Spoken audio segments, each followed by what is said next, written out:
Boom. Ladies and gentlemen, we are live. We are live on a feel-good Friday night. It is draft day. We are set. We are locked. We are loaded.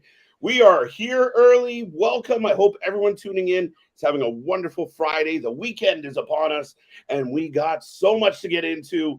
The WWE draft is tonight. We're going to talk all about it, plus other rumors, other stories, other wrestling talk, and we're going to see where this chat takes us tonight. But folks, grab your snacks, grab your feel good, strap in, strap on, do whatever you got to do to put a smile on your face. We got SmackDown 2+ hours. Let's go.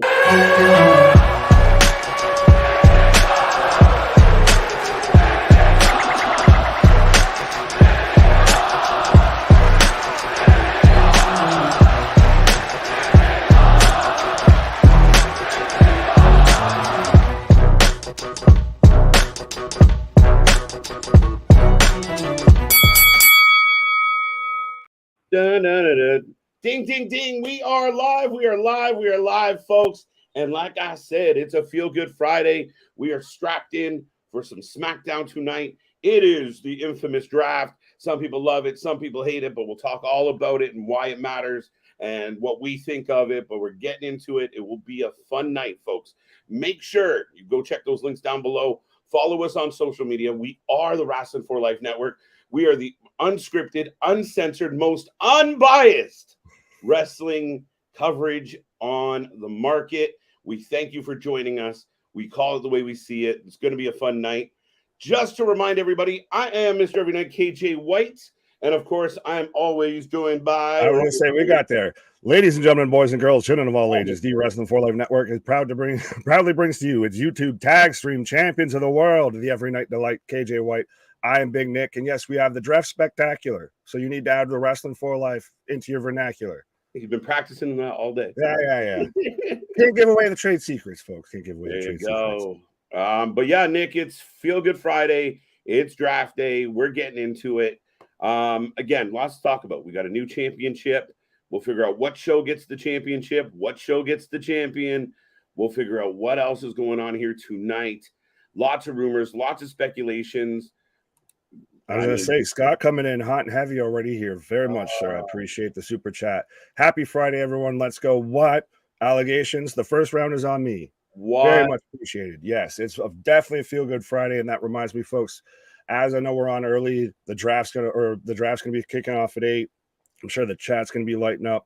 If you want to be known, if you want to make sure that you get your out there and you called the #1 draft pick before everybody, we got the super chat, the super stickers, or if you just want to help support the channel.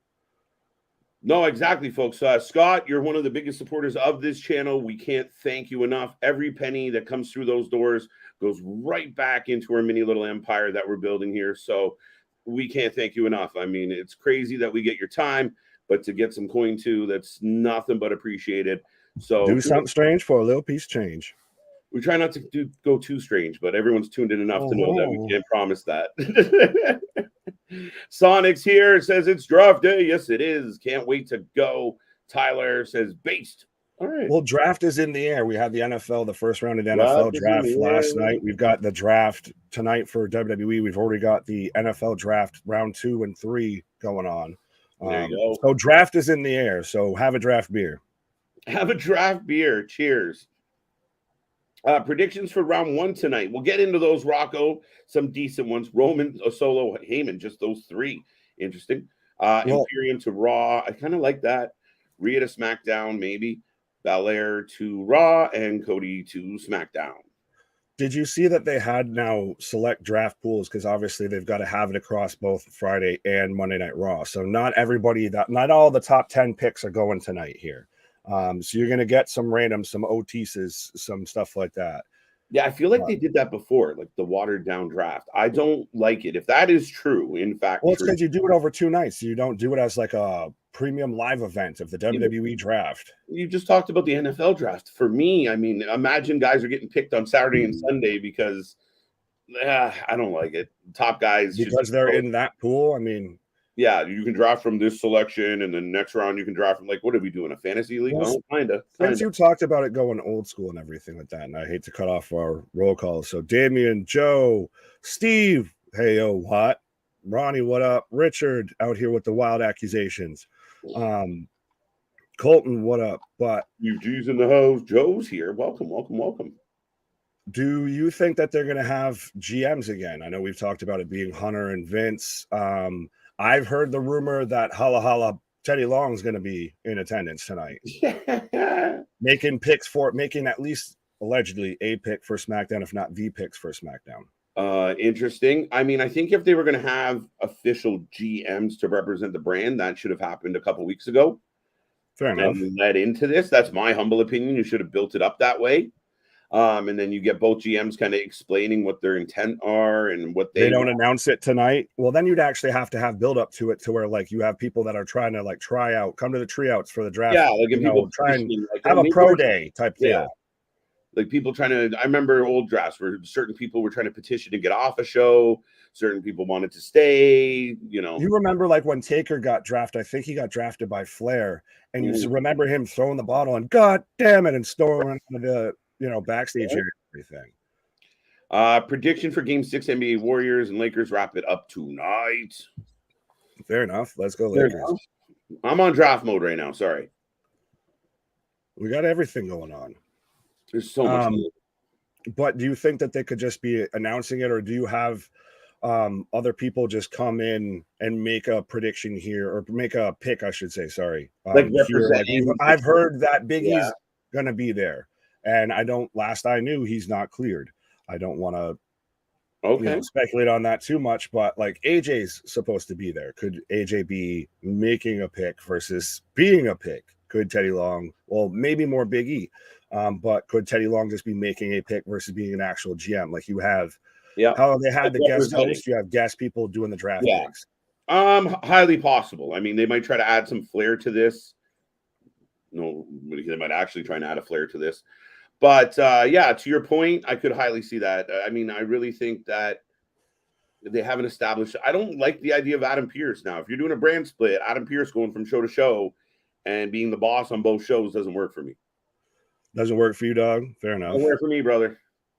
I've heard people talk about maybe we get Teddy Long on SmackDown, maybe we get Regal on Monday Night Raw, but is Regal cleared up with the whole AW transfer, I guess is what we could call it. I still think he's not allowed on TV for a while.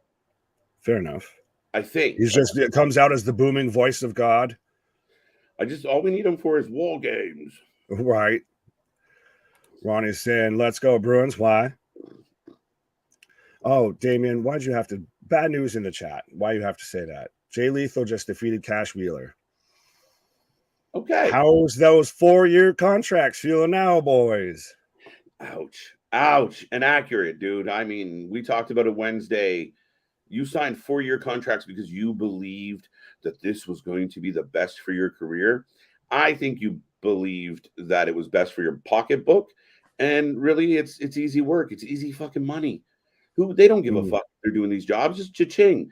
Jericho's doing it. The Bucks are doing it. Think about it. The Bucks don't wrestle very often. They have a fucking for all the people that shit on Roman Reigns, go look through the Bucks. Kenny, fucking, with the exception of like Moxley, Jericho wrestles too much. I will say that. But some of these big names that are just cha-ching, they don't do a lot. Fair enough. I don't know how to continue on from that if you kind of summed it up perfectly. I concur. Right. I agree. Steve saying you mean doofus Adam Pearce. I like Pearce. Leave him alone. I like Zodiac's here of undefeated, never pinned, never submitted, world heavyweight champion. If you don't know, now you know. Wrasslin for life. Too sweet. It's nothing but sweetness. Pause. Right. But yeah, man, I'm excited. I've been pumped for this all day. The news, the rumors, the buzz. Meltzer, of course, it's a big night for WWE, so Meltzer's out there spewing nonsense as always. But we'll talk about that maybe later.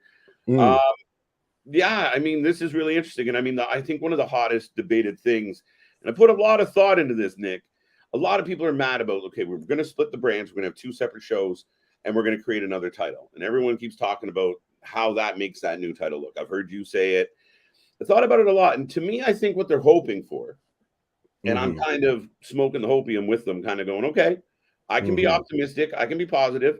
To me, it's like the American League and the National League. You're going to get 2 champions, right? Like, ultimately, people want that world champion, but that's what they're doing. AFC, they're breaking it up, and they're supposed to be, and this will all come down to execution, but they're supposed to be 2 separate entities.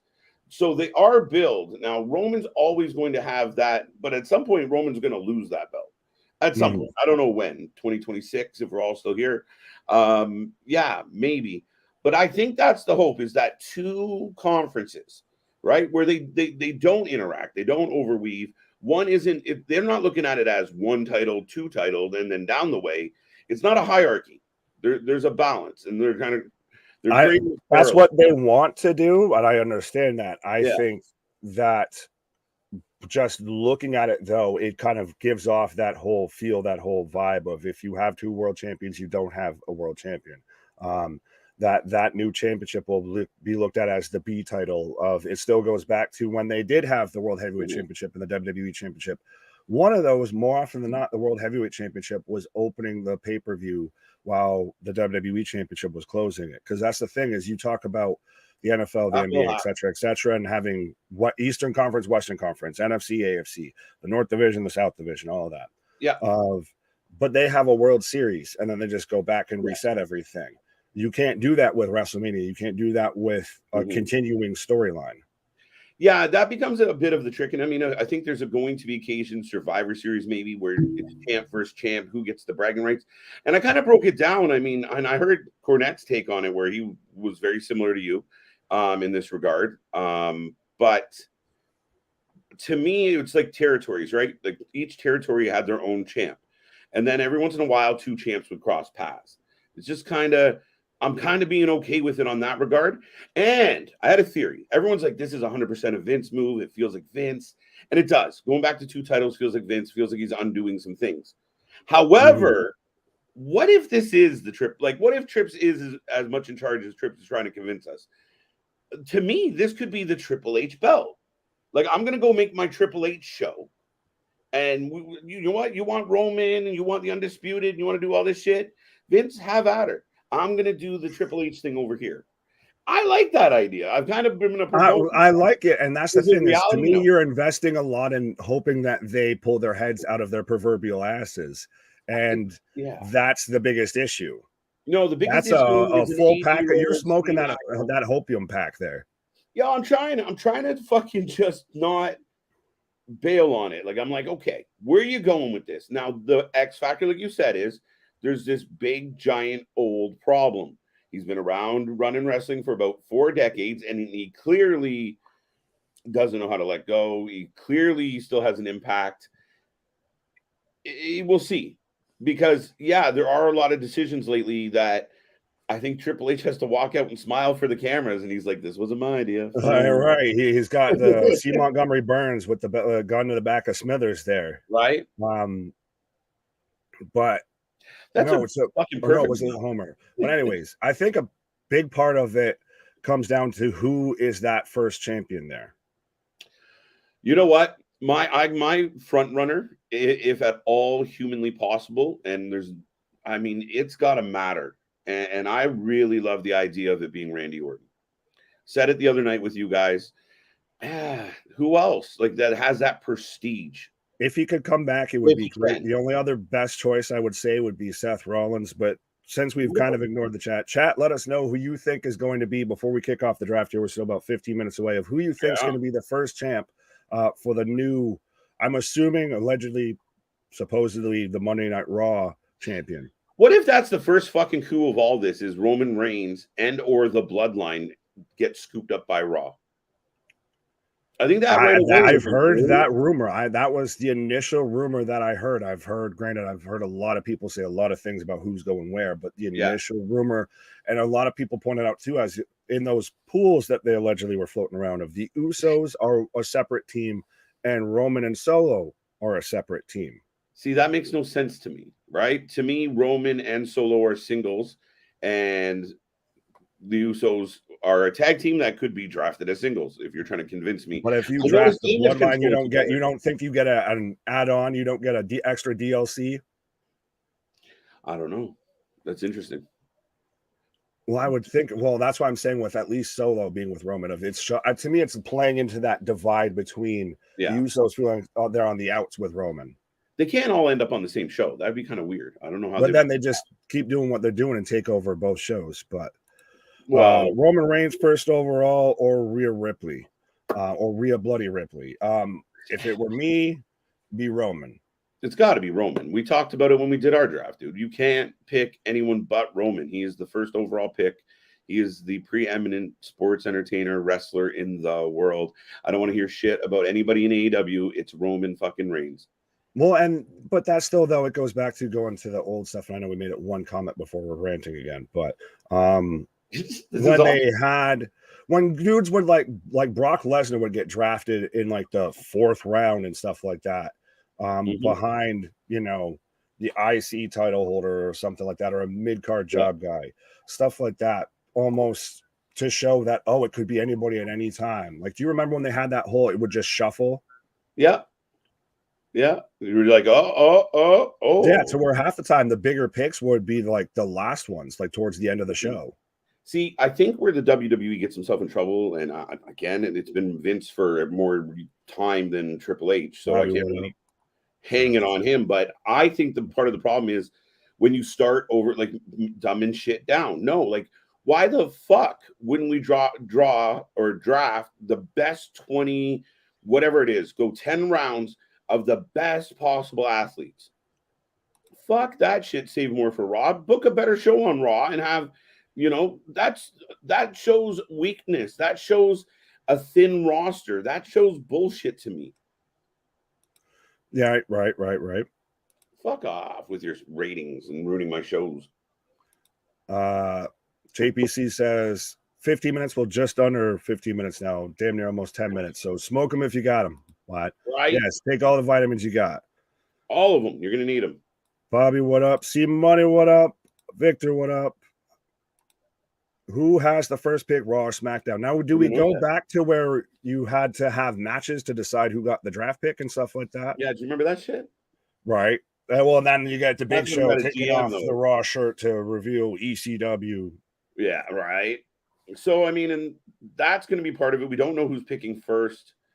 Again, realistically, Nick, though, am I crazy to think, okay, you create this new title that's going to be defended more, and the champion's going to be on the show more, and he's going to be a match-driven champion. Great. Then I'm thinking, all right, what if Roman went to Raw where that's 3 hours? You can happily fill that 3 hours with all the fucking story and all the long entrances and all the bullshit. I think it's almost a better fit for Roman to go to Raw. Well, that's what some people have thought, is because of it being the 3 hours, but Fox has always very much tried to pull and name specific roster members that they want on their shows. Like before it was Brock, it was Ronda, it's been Roman, it was Bray, I think, when he came back at one point. So I get what you're saying. On one hand, it would really help Monday Night Raw and stretch that out, but it becomes now that tug and play pause of who gets the first pick. Because from what I've heard, they're doing 16 total picks, I believe 8 picks each. Mike, what up? Yeah, right. What's going on, Mike? Then they're going to have like the supplemental picks out of the pools the following day through like social media to build up, probably throughout the weekend. Yeah, no, and I think, we'll get some of those, so-and-so. And I like when they do leave, you're like, oh, wait, this person didn't get drafted, and they start doing that. Oh, we signed him as a free agent. I do like that left. They just came out on AEW to kill Switch Engage. The idea that like the WWE was shocked, they had to know he was a free agent. Like they had to know his contract was up. I don't know. Well, that was the best coup. That was arguably the best debut for AEW because no one literally knew that he was a free agent in years. It was one of the first surprises we've had in a long time. Hello, wrestling. Please listen. Surprises are good. And if you write really good shows that have the potential for a surprise, viewers will show up. Right, When you but give us all the shit, there's the tipping point though of surprises are good at a point of little dabble do ya. You don't need a surprise every week oh because no, that's how not at you all. You're get not Sony. to, yeah, that's how you get to certain situations you don't want to go. No, because then, yeah, you get in that hot shot pattern. But Good Rampage today. yeah, it must have been real good. So good they put it on at 5:30 in the afternoon, and you had Jay White on it, which upsets me. And then I heard, I can't confirm Ash this because I didn't lost. watch Rampage, that we're now going to have a Hardy compound match next Rampage. So Wait. your two biggest returns outside of Roddy, Jay White and Jeff Hardy, have now been featured mostly on Rampage. Wait, why are they doing a gimmick match on Rampage? 1, 2, Because it's who are they Rampage. fighting? Who are they fighting? Is it Fact checkers, let me know, because I Ethan know I heard that Page? they're doing the Hardy compound. I Ethan think Page? it's that. I think it is the Hardys versus the Firm. I think that's what it is. That's fucking lame as shit. You're gonna have Bivens out there dealing with, the Matt Hardy on the lawnmower, and that's where it's gonna, get broken Matt Hardy back. Right. Brother Yeah, Nero. We've watched a lot of Rampages. If we just happened to miss the one Rampage that was amazing, I'd be shocked. Firm versus Hardys and Hooks. C Money's got us up. So yeah, Damien saying the Firm. JBC, I want to see Cameron Grimes pick tonight. Interesting. We haven't seen him in a minute. Zoe Stark better be called up. Fair enough. Maybe. It's possible. Steve, you can keep us on in the background, my guy. Right. Come on, Steve. Right. But no, I think you have a valid point about like Jay White and Jeff Hardy and now Roderick. We'll see what this means. I saw an article going around today. Like, did Roderick Strong? What was it like?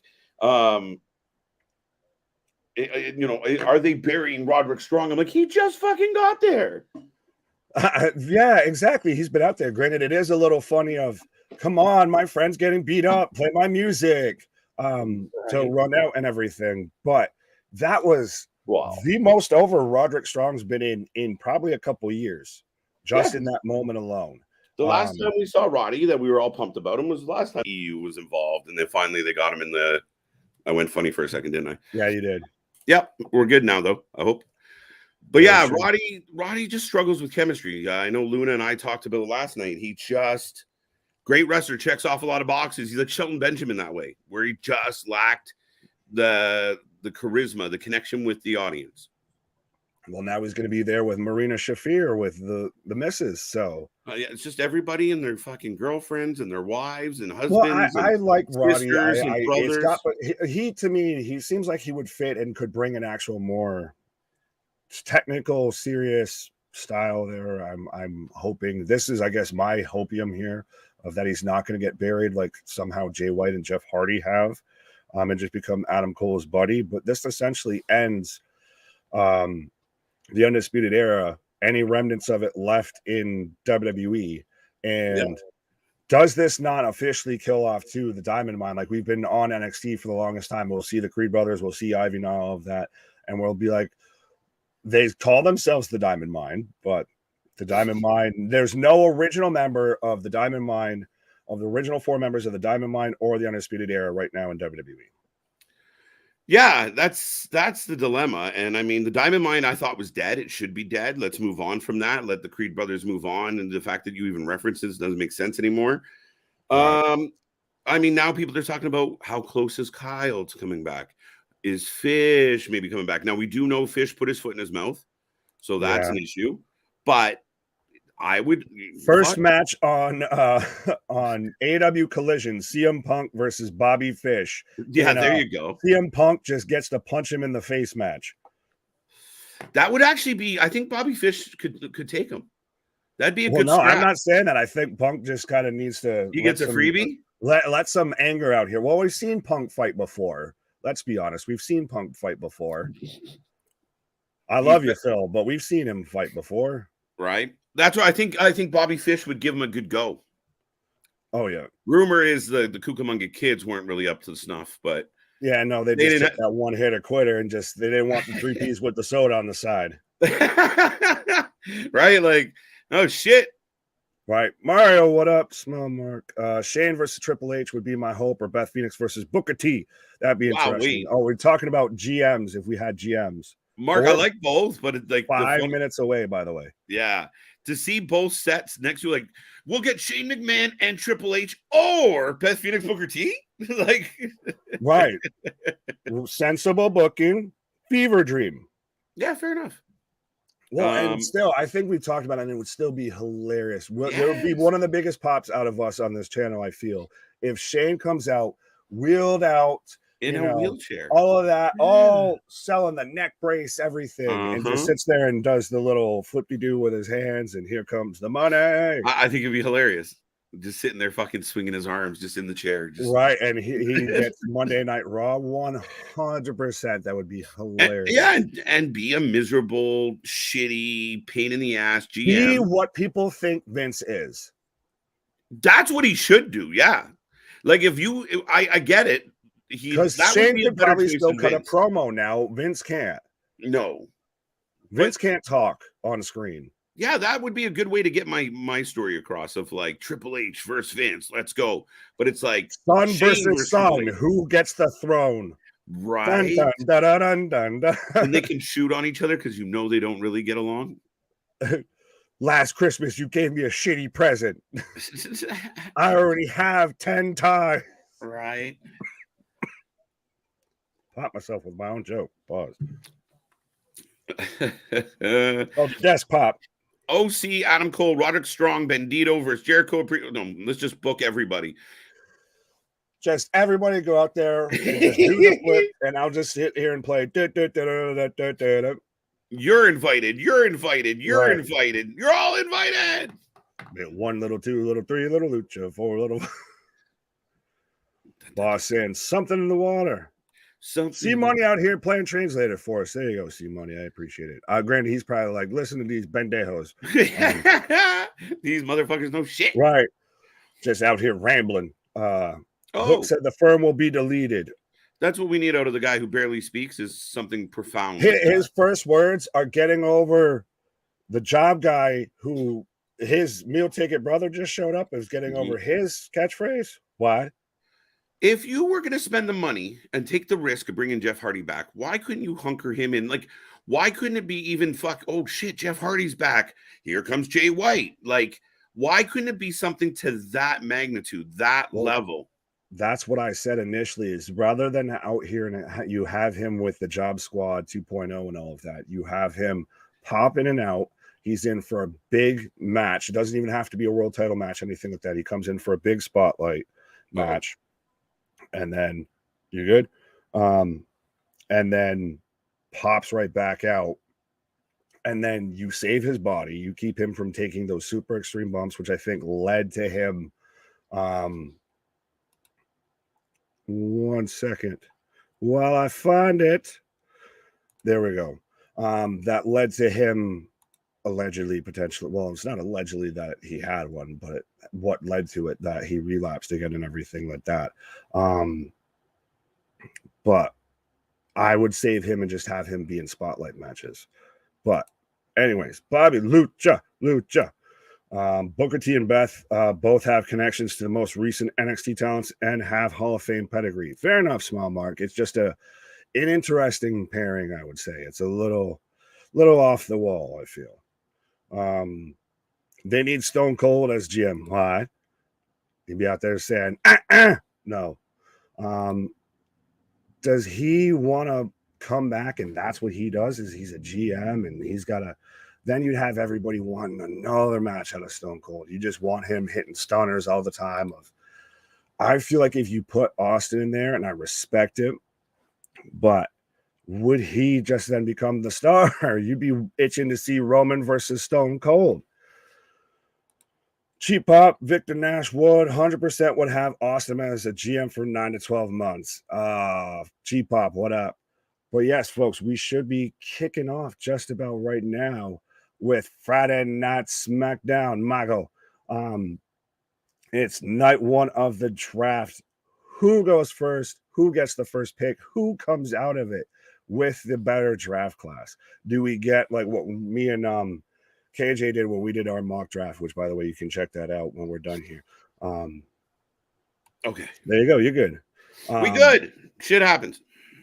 Absolutely. But, yeah, I was saying, do we start to see, like you talked about a bit of, say, Monday Night Raw starts to draft a certain way. Friday Night SmackDown drafts a certain way. Ladies and gentlemen, I will take a moment to remind everybody, and yes, I'll get to that as well, but we are the Wrestling for Life Network. That's Big Nick. I'm KJ, and the draft is kicking off. We got a little promo package rolling. It begins now, if you were wondering. We want to thank everybody who's here right now. Go tell your friends. They need to get on this stream. Let's see how many people we can put in this fucking place tonight. Let's light it up. Keep that chat busy. I see Cheap Pop stop by. Thank you, buddy. It's good to see you. Go check out Cheap Pop and our friends over there at the Fantasy Faction. They're doing great things. Go say hi. All right. Hi. Corpus By the way, we're reigning defending champions, by the way, if just anybody wanted to point that out or anything like that, you know, because we got to show up and show out because that's what the show is about. Mm-hmm. I will say this. We might not always win, but we're always, like, we're hanging around. We're hanging around. I think we're in second right now this term. Excalibur, what up? Well, I was bro? about to say always the bridesmaid, never the bride, but I can't really say that when we're defending champions. So what's going on? What's going on, everybody? One of those, we're always in the main event seed. Never a job guy. I'm so nervous. We're opening with Triple H. Time to play the game. I'm still getting an advertisement for, by the way, that we haven't even talked about. We're still getting a rematch from WrestleMania of Kevin Owens and Sami Zayn versus the Usos for the tag team championships tonight as well. Yes, and I'm a little unsure about this match, Nick. I think there's a chance that the Usos win their belts back. Interesting. I'm nervous. Floated around.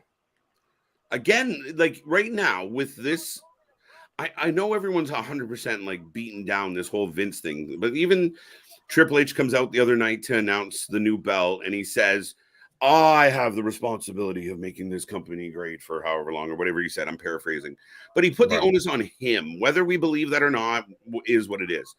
So we don't know. Like, it's very fucking eccentric, crazy, all over the place booking. Oh, we're getting announcements. Yes. Damn you and your Canadian superpowers. I've got Hunter right now just walking out to the ring. Why can't we be like Monday Night Raw to where I'm ahead of you somehow? But we've got a podium. Triple H doing his thing. Do we get like the giving away money thing with Vince to where like this falls on Vince? He's got to be out there like Paul.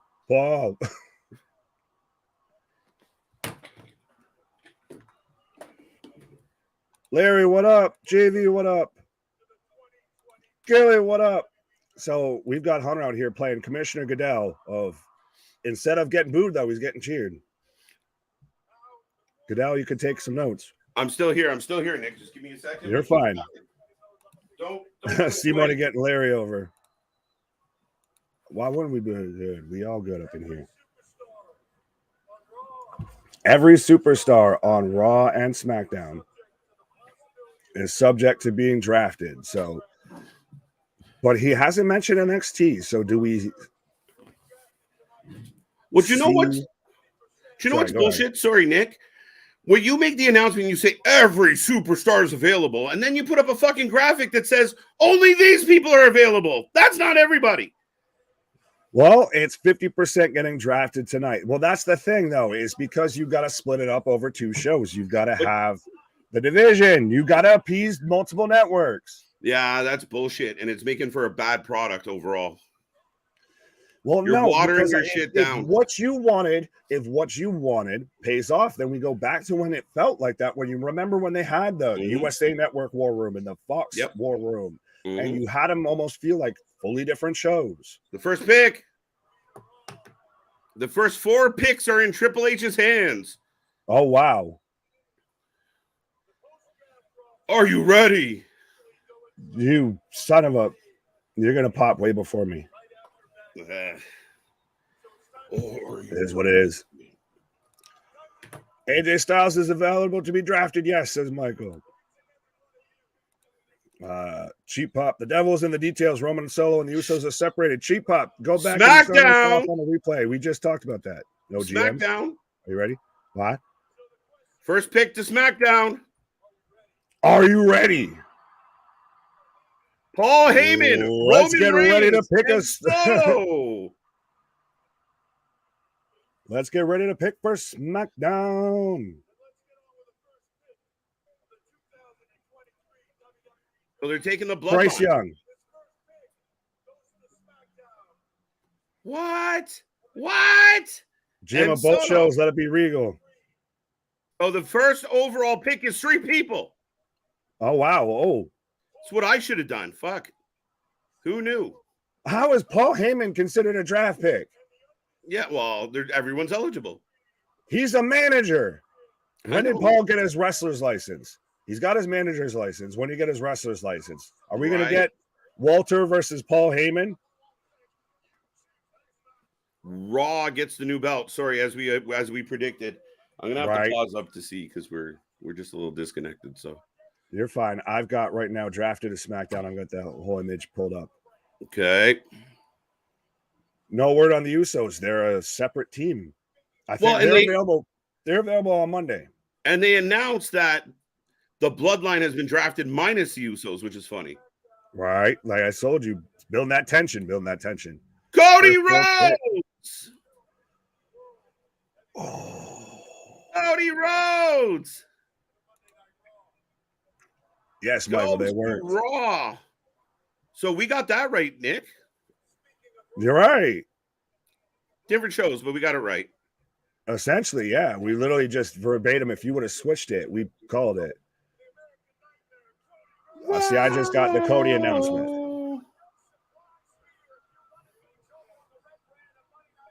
Adrenaline in the soul is going to Monday Night Raw. Triple H is even. Oh, Triple H got everyone to make the whoas. Cody. Bit of trivia. Dusty Rhodes is Cody's father. Yes, it's hard times out here being Cody Rhodes out here. Getting drafted number 2. I should have been number 1. Wow. Does then he just get a layup into that World Heavyweight Championship? He gets the consolation prize. That would diminish Cody so much. Number 2 to SmackDown, Bianca Belair. Oh, wow. Whew.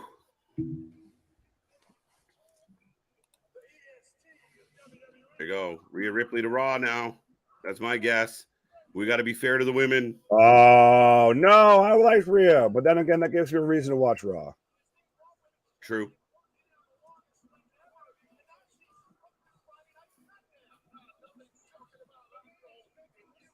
Becky Lynch goes for Rhea. Does this? Oh, my. Both champions, same show. That's what I was about to say. And I was like, I want to see how much my draft gets close to SmackDown's, I feel a little bit here. Well, it's getting busted up a little because you had both Belair and Becky. Yeah, but I also had Cody. But so far, the first 4 picks I had all on my team. No, I had Roman. Okay, so I had 3 out of the 4. Yeah.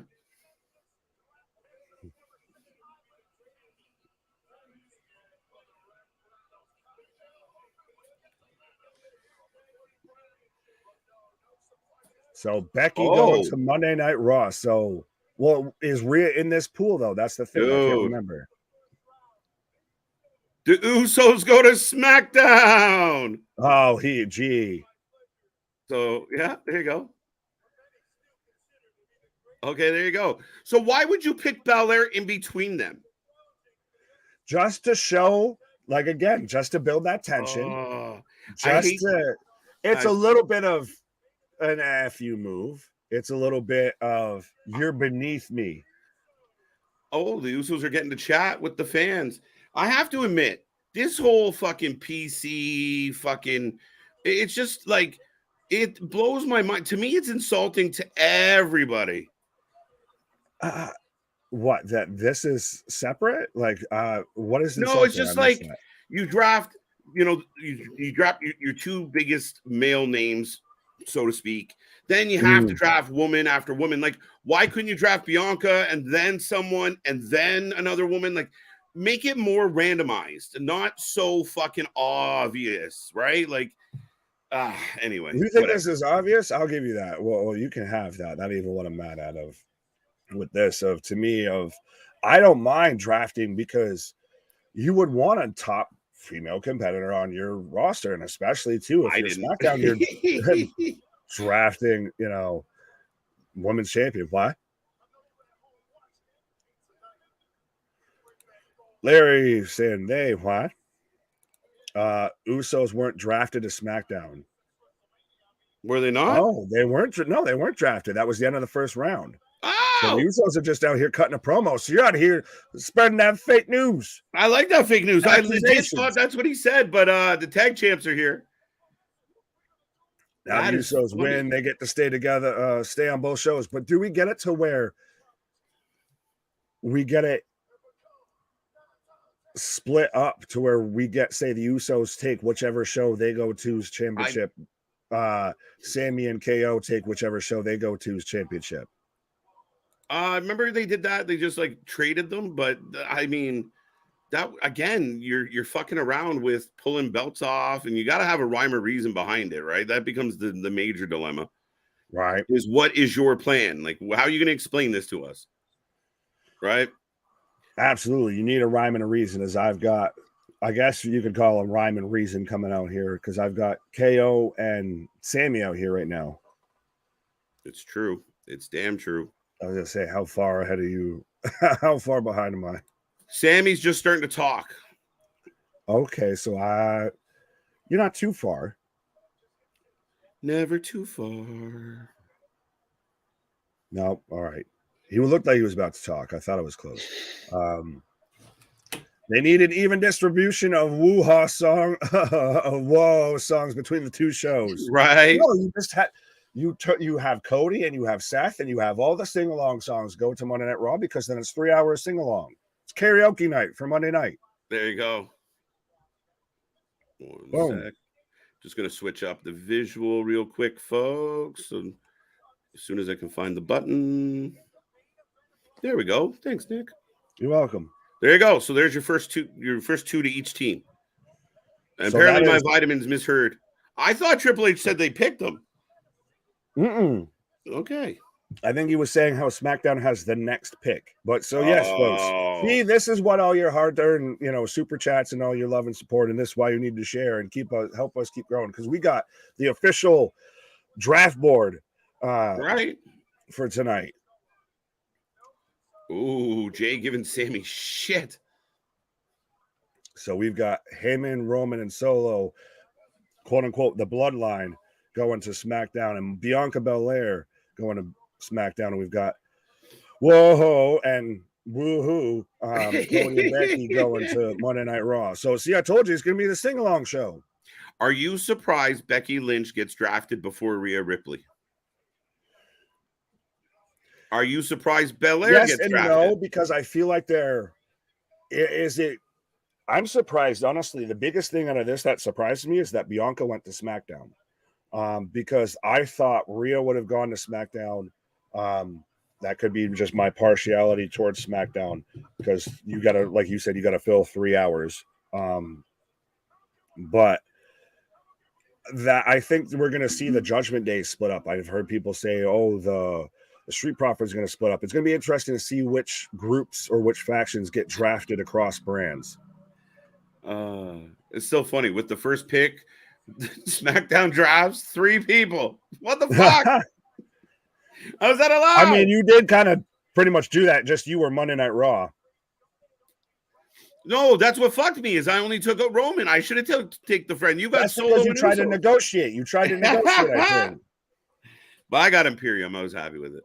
There you go. Well, some people said you dusted me with that. But yes, so I got KO all fired up for tonight. Money never heard that name before. What name? Raw needs some gold. What? Raw just got some gold. Oh, you mean no, I'm not pulling up that. Raw, yeah. Raw didn't draft any gold yet. Rhea's belt is blue. Yeah, but all they need is a different colorway. They need a new belt. Bianca to SmackDown was a swerve I didn't see so early. That's, to me, like I said, that's the surprise pick out of here. out of these 4 here, that's the surprise pick is Bianca going to SmackDown. They book and value Belair higher than the fans do. It's just the way it is. No, it's that it's not that we don't value Bianca or anything. It's that Lily, she's been on so much and she's been doing the same thing of it's TV years versus actual years of one of those of she just burnt out. The crowd's burnt out on her. How can I miss you if you never go away? How can I feel emotions if you never change how you are? Right. Fair enough. But I've got an advertisement. Well, I've got Butch coming to the ring right now as we're cutting to a commercial, but we've got Butch versus LA Knight coming up next. And please don't have LA Knight job out again. Not again. Not again. We'll find out. Chris Cross will make you jump. We'll make you draft. So yeah, interesting first 4 picks. I'm okay with it. How do you guys feel? I'm curious how the chat feels about Triple H just pulling the Stephanie and coming out and just announcing on behalf of the networks. It's interesting because, like I said, we heard names about like Teddy Long and showing up. We heard names like Big E might make an appearance or anything like that, and we thought maybe they'd be showing up and announcing draft picks and all that. But especially too that we got a lump of like 4 picks in a row. It wasn't just, remember when you had Vince and Flair drafting and you'd have them rushing to the podium and have to remind each other that's not your pick, right? That was to me what made the draft fun. Yeah, and I mean, for a while there, they were doing like Raw got 3, SmackDown got 2. We're just kind of doing a one-off right now. Here we go. Mind you, I like that. I like that better than just because they're on TV longer, so they need like 5 more extra people that they probably won't use. True. I mean, like to me, that just says no. You draft the same. You just have to go sign more free agents. Deal with it. Right. We got. Sorry. We got him coming up, but we've got Keyshawn. If Profit split up, Dawkins should lead a faction with Shelton and Cedric or something. You mean like the Hurt Business or something like that? Or something. A lot of people were like, "Why were these Discomfort Factory maybe instead of the Hurt Business?" Yeah. On Monday, people were like, "Well, why would they even get booked? Like, I can't believe they even put them on this show. It's so dumb. I can't believe they did that." What if it's they're trying to remind us they're there because there is something like you drafted the Hurt Business, so you can speak to it. I was going to say, I like how every draft how every change up that's been quote unquote made before Raw went on the air and everything were all to matches that were never really advertised outside of when they had travel issues. So who's to say that wasn't actually the plan all along? And some of these dirt sheet journalists didn't just have false information and because, hey, we're going to throw this in here. Hey, we're going to do this. And I get, and that's may not always be the case, but like you said, of who's to say that we aren't still maybe heading at the Hurt Business of, especially now we've got the draft coming up. It made me think that sometimes it's okay to not know everything that they're supposed to be doing. Like sometimes it's nice when they fucking surprise you with stuff. Yeah, no, I mean, that's, I think something I've bitched about as of late is I don't want to know everything. If Punk's coming back, surprise me. I don't need to know what he had for fucking breakfast. I don't need to know that he's using Manscaped. I don't need to know when, just show up and wrestle. Like so much of these fucking buzz things. And again, I'm not going to go down this road yet. Probably not at all tonight. I'm going to try to avoid it. But you got guys like Meltzer who just make shit up. And then everybody runs around like chickens with their head cut off. Like he was fucking the Lord bringing down the 10, offering up the 10 commandments of truth. It's fucking brutal. Right. But I will try and run through these comments as fast as I can. But I will remind everybody as I see the stream filling up, the chat filling up, everything like that. We do have the super chat, the super stickers, all of that. If you want to make sure that we read your comment, if you want to pick, who you think they're going to take before anybody, we got that option. Or if you just want to help support the channel. And as always, be a friend, tell a friend, like, share, and subscribe. Bye. But Unbroken says, I find Bianca boring. She needs a reboot. Fair enough. That's the thing is I think she's just, the fans are burnt out on her. Keyshawn, I dig that. Not a fan of Triple H just reading a card and not having the talent to present.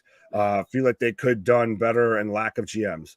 I would rather see GMs, but if you're gonna do it, I don't need entrances every time, but maybe you just play like 10 seconds of their entrance music or their entrance music or the highlight video or something. Triple H made that joke about, oh, we cut you off right before the right? Like, yeah, it was cute, but I'm a little surprised, like I said, that again, it's a little flat. Well, we have the NXT Performance Center showing, celebrating and everything, like the draft room out of the NFL draft or something here. Reminds me a bit of, like I said, when they had like all the talent backstage. So do we get any NXT talent called up? Like I didn't hear them mention.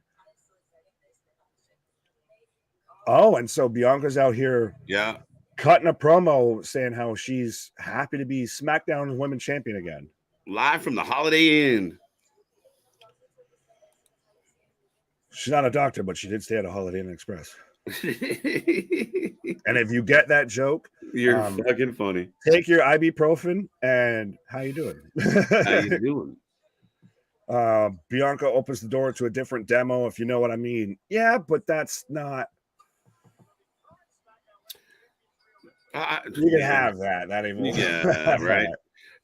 What I want, speaking of potentially being upset, is LA Knight is taking on Pete Dunne. Who do we got? Who are we taking? LA can't lose this one too, right? No, I got to take LA Knight. But do you go against your draft pick there with Butch? But Butch? Money saying no drama and Triple H just reading names. Fair enough. I also drafted LA Knight, so I'm going to go LA. Did you? I think I did. Did you? No. I think I did. I think I don't I can. I might have to fact check this up here real quick, but I feel like I drafted LA Knight. So now does Bianca and Rhea have to switch titles, or do Becky and Charlotte, like Becky and Charlotte did? Well, that depends. Rhea hasn't been drafted. Yeah, Rhea hasn't been drafted yet. Sacre bleu. Well, is Rhea in this draft pool? That's an interesting question, because if she is, then it's a spicy meatball. If it's not, then she's first draft pick on Monday Night Raw, I feel. That's where I think they'll go. Yeah, but see, to me, that fucks up your draft. Well, it's just weird because of how, if we did it,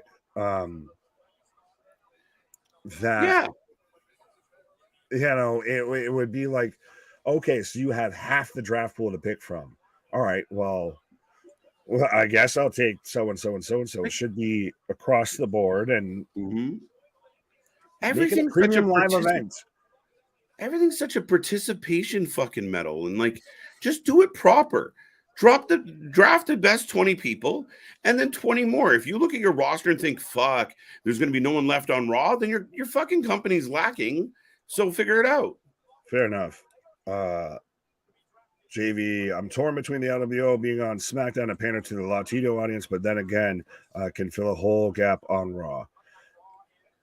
That's the thing is, does Monday Night Raw somehow, even just in the supplemental, get more draft picks to fill out and pad out 3 hours? Well, if they keep drafting fucking 3 people every second pick, they're going to get there pretty quick. With the next pick, we take the Brawling Brutes. With the next pick, right? Damn it, Big Dog, what up? I'm broken. I get you. Excalibur says, yeah, Triple H did mention NXT available. Yeah. And I know I was trying to keep up with the chat, but y'all are a talkative bunch, even about as much as we are. So again, make yourself stand out with the super chat. But Gilly's got Gilly's saying, I hope Richard Small Mark's taking Butch for the win. So I think we're both on Team LA Knight. Yes. Yeah, listen to the crowd cheering for LA Knight. Legit standing up. Remember, He's over. Is he a victim, as everybody's already put out 10 tier lists and everything like that? Is he a victim of the fact that he got over naturally when he wasn't supposed to? Highly possible. Yeah.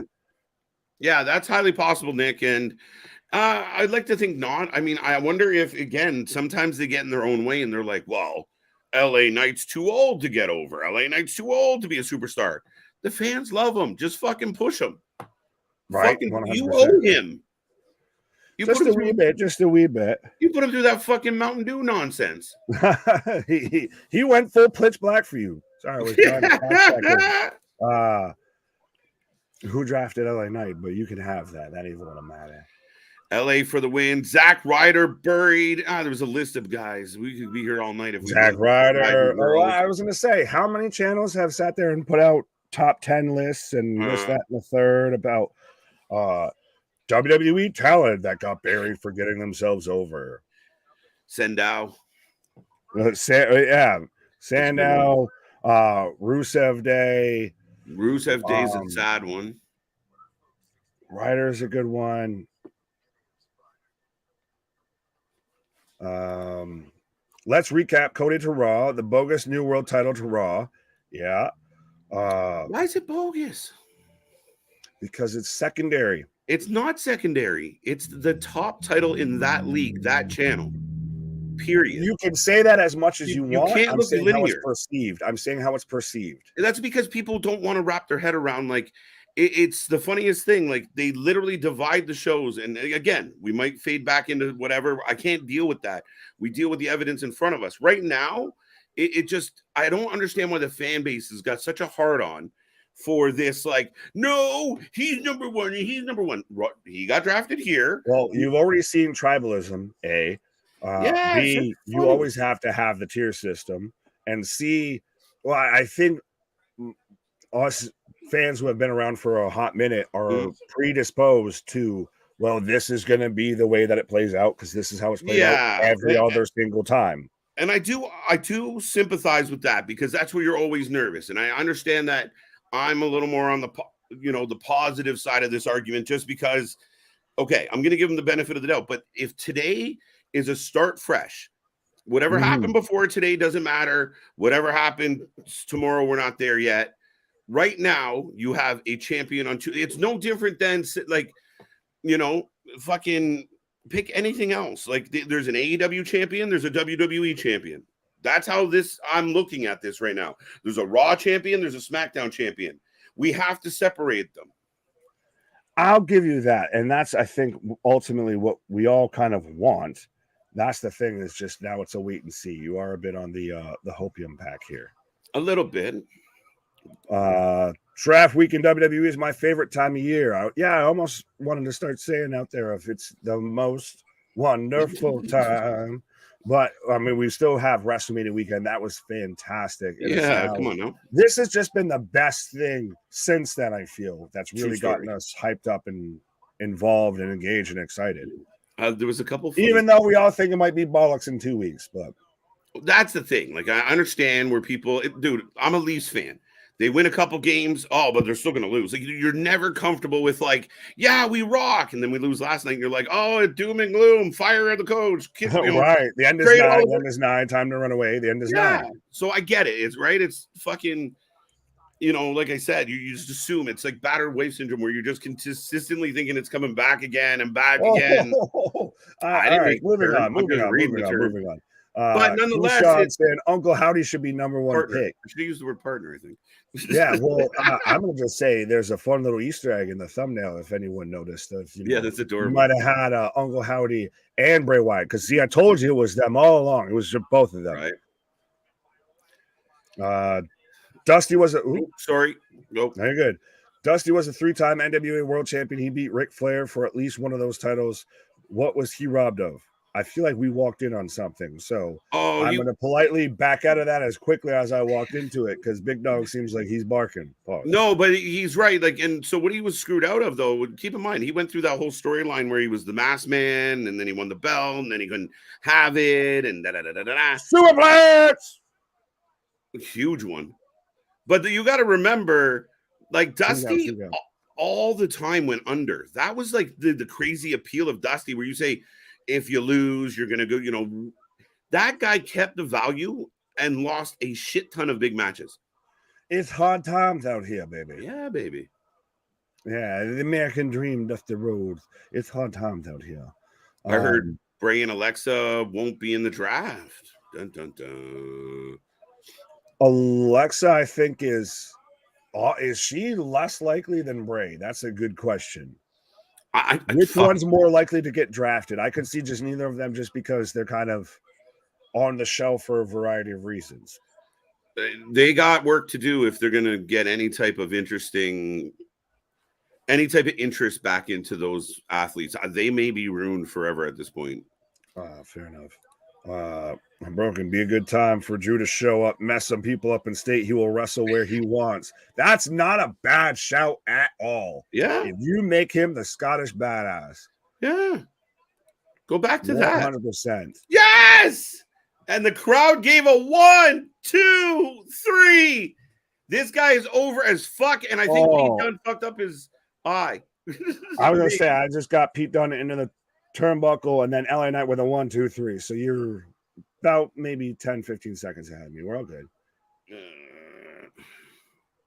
I'm just the late pop as usual. Pause. Ronnie's saying 2-1 Florida. And then Gilly's saying, KJ, the reason we call it, I'm assuming, a consolation title is because fans were screaming separate titles before WrestleMania and let Cody take the Raw title. Roman keeps the Universal title and keeps his reign going. And I understand that. I do. Now, I know what the fans were crying about, but they're in a rock and a hard place. And I think I get away with blaming Vince on this one, but they're not touching Roman. Like any type of, short of stripping Roman, if Roman took a pin during this run, it sullies the whole fucking run. He doesn't take a pin though, but I think I talked about this initially of even going back to the draft when it first was announced or speculated and everything way back before they announced it. As we've got Heyman hyping up the Usos right now. But if during the draft they stripped Roman of a title, okay, yeah. I would take that over him taking a pinfall. Why, though? What is the fucking difference if you take the belt off him and say, you can't have this, we're going to give it to a consolation person, or here's a brand new belt that's not connected? It's not putting someone over. I'm saying literally no one can beat you. So to keep it fair, I need to take the belt off of you. That's what I'm saying. If you've never dealt with kids or had a kid. That's what they just did when you were a kid or whatever. Thank you. No, because he still gets to keep going. He just made you. That's what you made a participation trophy. You made a participation trophy. So taking the belt from the guy and handing it to another guy isn't feel like consolation. They tried to make it not better as much. Not as much. Wow! You just literally took it out of his hands and handed it to someone else. RVD. Hey, Michael Hayes. So we are getting special hosts. Michael Hayes. I've got RVD. How the fuck did Roberto you Van Dam and Michael Hayes looking like the fucking Mad Hatter. Right. So that's what I want to know from the fans. Help me understand. Redneck Willy Wonka out here. And we're back in commercial break. We're getting some more draft picks coming up, folks. We will keep you up to date. Remember, we are live. We are always live, and folks, we shoot from the hip. We're unscripted. We're unbiased. We shit on everybody. We cheer for everybody. And we scream at each other. But that's what I don't get. So Roman has 2 belts. And during the draft, you go up to Roman and say, hey, Mr. Roman, can we have one of your 2 belts? We're going to give it to some schmuck on the other show. Or you say, you know what? Just keep those. We're going to give you a new belt. How is that first option less fucking demeaning to the new champion? They both suck, but how is that better? I don't get it. I don't see it. Because one's at least already established. But you literally are taking it from his hands and going, I know you guys couldn't win this, but here you go. They are. I'm not fully disagreeing with you. That's the thing is they're literally a bit of splitting hairs. It's just to me, I feel one is slightly better than the other, and I'm fine if you disagree with I would rather buy a new house. But see, at the end of the day, though, like you said, they're both consolation prizes. No matter what feels like a consolation prize, it's a participation trophy. It's a second place ribbon. I like echo. Yeah, I hear you. But I liked what Triple H was explaining, and I know people don't like to listen and stuff, but where the fact of you now have a fresh start with this belt. So if a Seth Rollins or a Randy Orton wins this belt and they are a workhorse, they're in the ring all the time and they're defending it, far more than Roman is. You're quickly going to establish that belt as a belt that people want to watch. Then all this bullshit and all this debate goes away. I've seen it time and time again. But and to counter, I still have an echo, but so to counter, well, halfway agree with your point of, to a lot of people, the spinner belt's the belt that they know as the WWE World Championship for the longest time. They don't remember the Winged Eagle, the Big Goldie or whatever, because those weren't around as long as the spinner belt, oddly enough. But so it's super interesting. If there could be a whole generation of wrestling fans in the next 10 years that terrible championship is what they recognize as the World Heavyweight Championship. Yeah. I like this comment by Big Dog. He's got a good point as far as it's got history, it's got prestige, but you are, again, it's like you pull up at a mansion. You can't afford it. The big guy's got it. And instead of you being able to buy that house, some dude, the neighbor goes, you can have it. I'll give this to you. It has heritage. It has all this shit. What is wrong with starting fresh, new title, new look, new history, new approach? Because you still built it in the backyard. So, yeah, but I still, like, that's what I feel like with the Roman situation is he's lending you one of his belts. This has no attachment to Roman Reigns. Would you rather stay in a guest house in someone's backyard rent-free, if we're talking the millionaire, the penthouse, the Playboys, and all of that? Would you rather stay in somebody's guest house back there rent-free? You get to be the fucking Kato.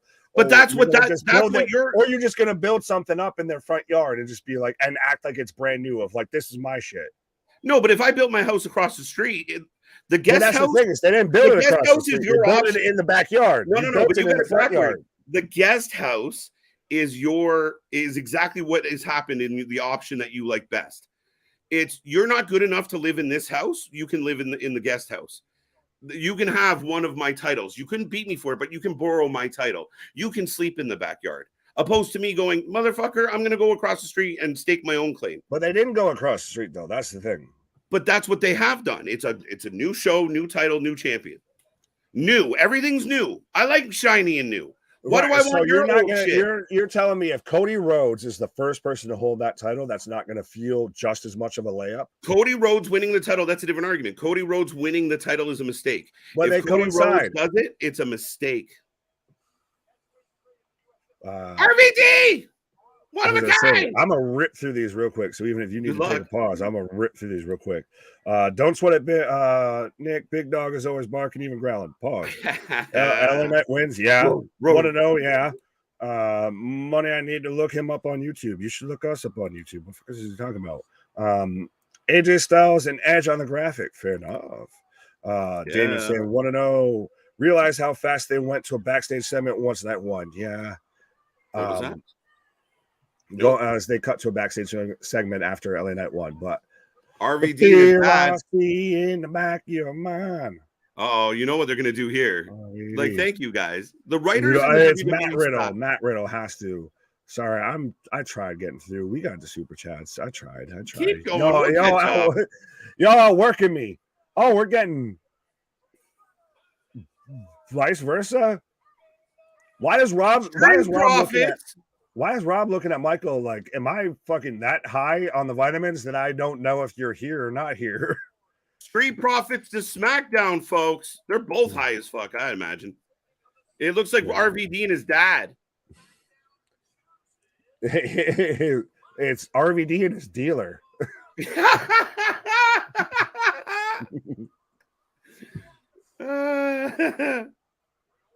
Street Profits to SmackDown. RVD. Now, was that a little bit of a predictable because Bianca went to SmackDown? Yes. Just maybe a little. Maybe.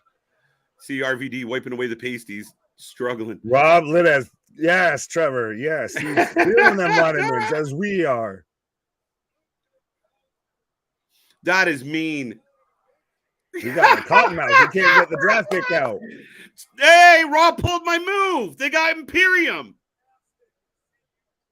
How dare you get Rob Van Dam? That's the funniest shit I've seen all week. Do you think the roster knows where they're going already? Maybe.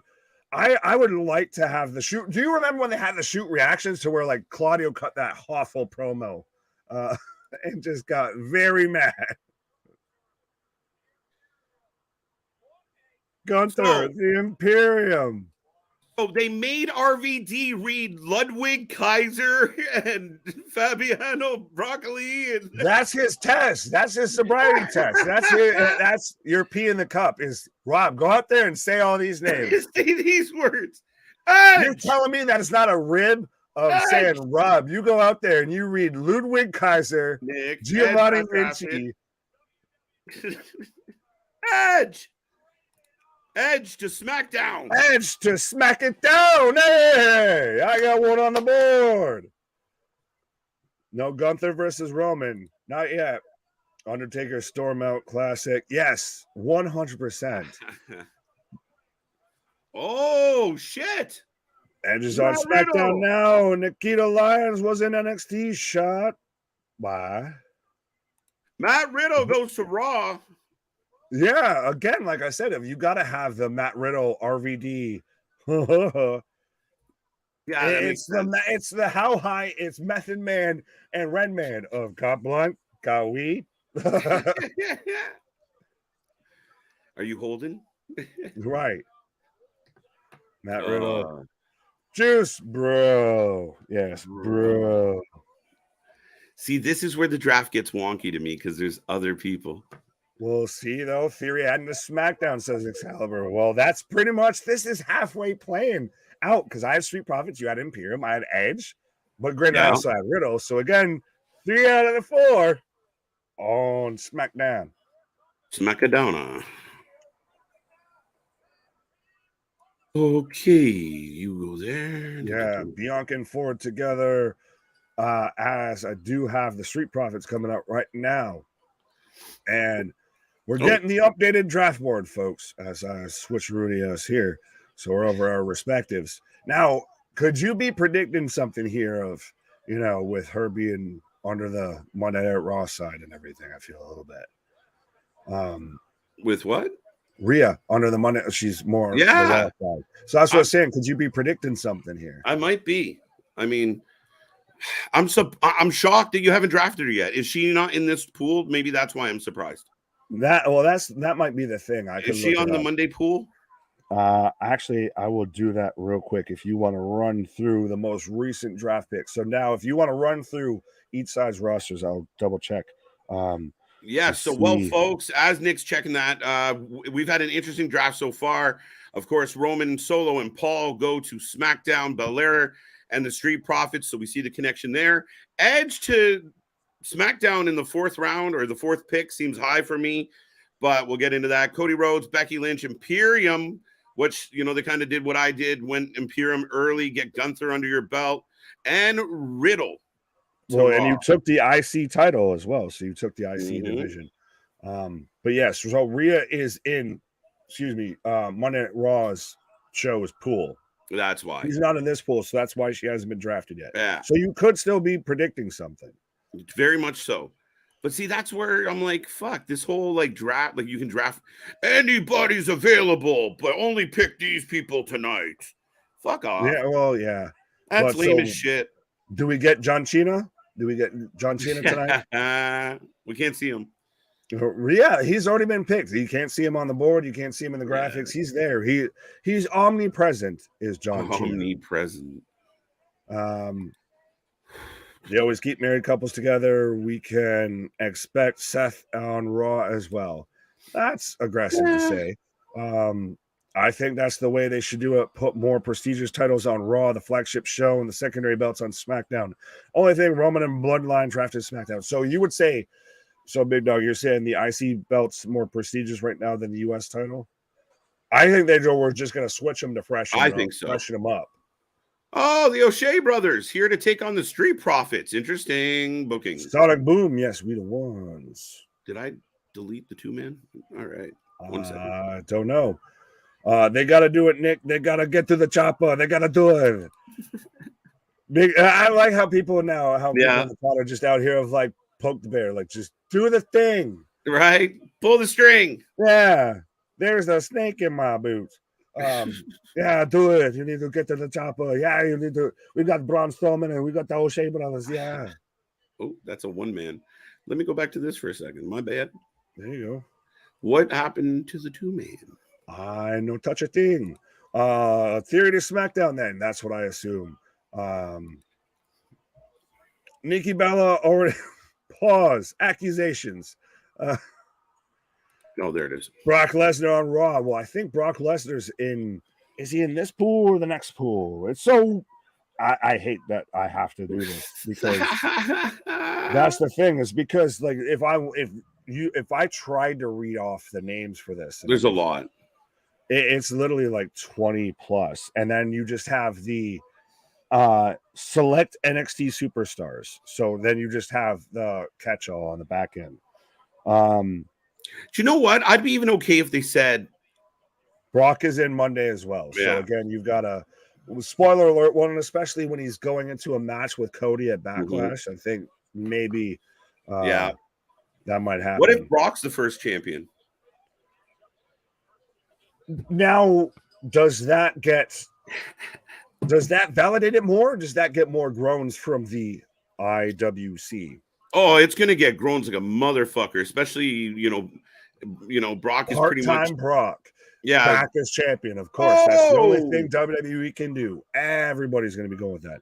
No, it's not a Tuma. It's Brock Lesnar. The crowd's starting to really like the O'Shea brothers, dude. They work as a tag team, minus when Braun's just yeeting Ricochet unnecessarily into a botch. Well, that's the thing is they literally just had to sell that. If Ricochet was telling Braun, like, you got me this time, like you good, you're gonna nail this. Like Braun's out here with Shaq shooting free throws, except he's shooting Ricochet. Line, like, all right, let's go. Right. Just close his eyes. I don't know where this is gonna land, but here it goes. Okay, let's go. Oh man, poor Irish twins, the O'Shea brothers. I love it. I like it just from because it always makes me think of Little Giants. The annexation of Puerto Rico. That's what that was. Or what he yeeted in Ricochet. The annexation of Puerto Rico. Right. Paul, what up? What's going on? Yeah, I was gonna say we already have one Paul on screen tonight. Right. How do you feel about the guests coming in to spice this up a little? I like it. I think we talked about when we were here for the half hour beforehand and everything that what was going to happen. I'll get the words out. Right. So to me, it works. As I've got an echo again. So weird. I like that. That's where they're going with this. It reminds me again a bit of much like the NFL draft that we have going on. That. It's after the second round is when you start to get, former players coming out and doing draft picks or, radio personalities. Like Pat McAfee introduced one of the Colts picks. I think it was 2018, 2019. Someone can correct me. Same with like Reggie Wayne, etc. So I like it. Do you think having them come out together at the same podium is awkward, but yeah, well, true or false, they should have had Riddle come out to at least stand face to face. The place would have popped. Oh, absolutely, 100%. But I'm saying if you would have had it, if you go back and still to me, my favorite, and I think it's the first WWE draft is when you had Flair and Vince in the consortium, to where you had them literally like trying to get them out as quick as possible. Of like, you took so and so, I took so and so, and you took so and so, and I took so and so. Yeah. Yeah, I wish it was a little more like it felt a little more competitive. Yeah, instead of just like this feels like the fucking rotisserie pinball machine there they do for the Rumble or something.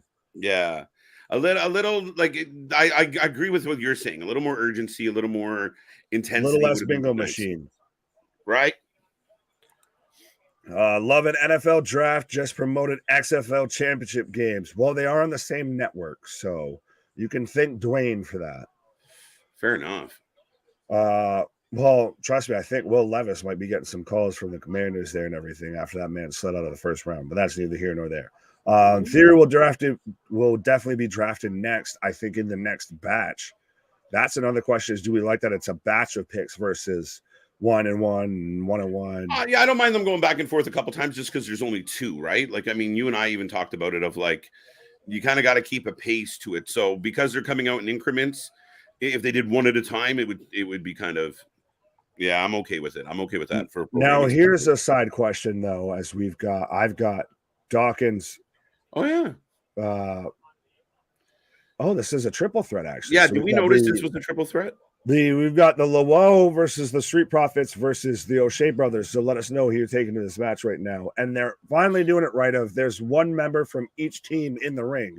But do these matches feel super relevant because we could get, after this, and Ricochet, Rico Braun there, the O'Shea brothers, is now on Monday Night Raw. So everything that we just built to in that match is null and void. Yeah, I see what you're saying. I just don't know what else they can do unless, to me, the only option is you pick a random Sunday night and you make it like the NFL draft, like it's the WWE draft special. But still, you're telling me that if you sold that again as you did it, Senton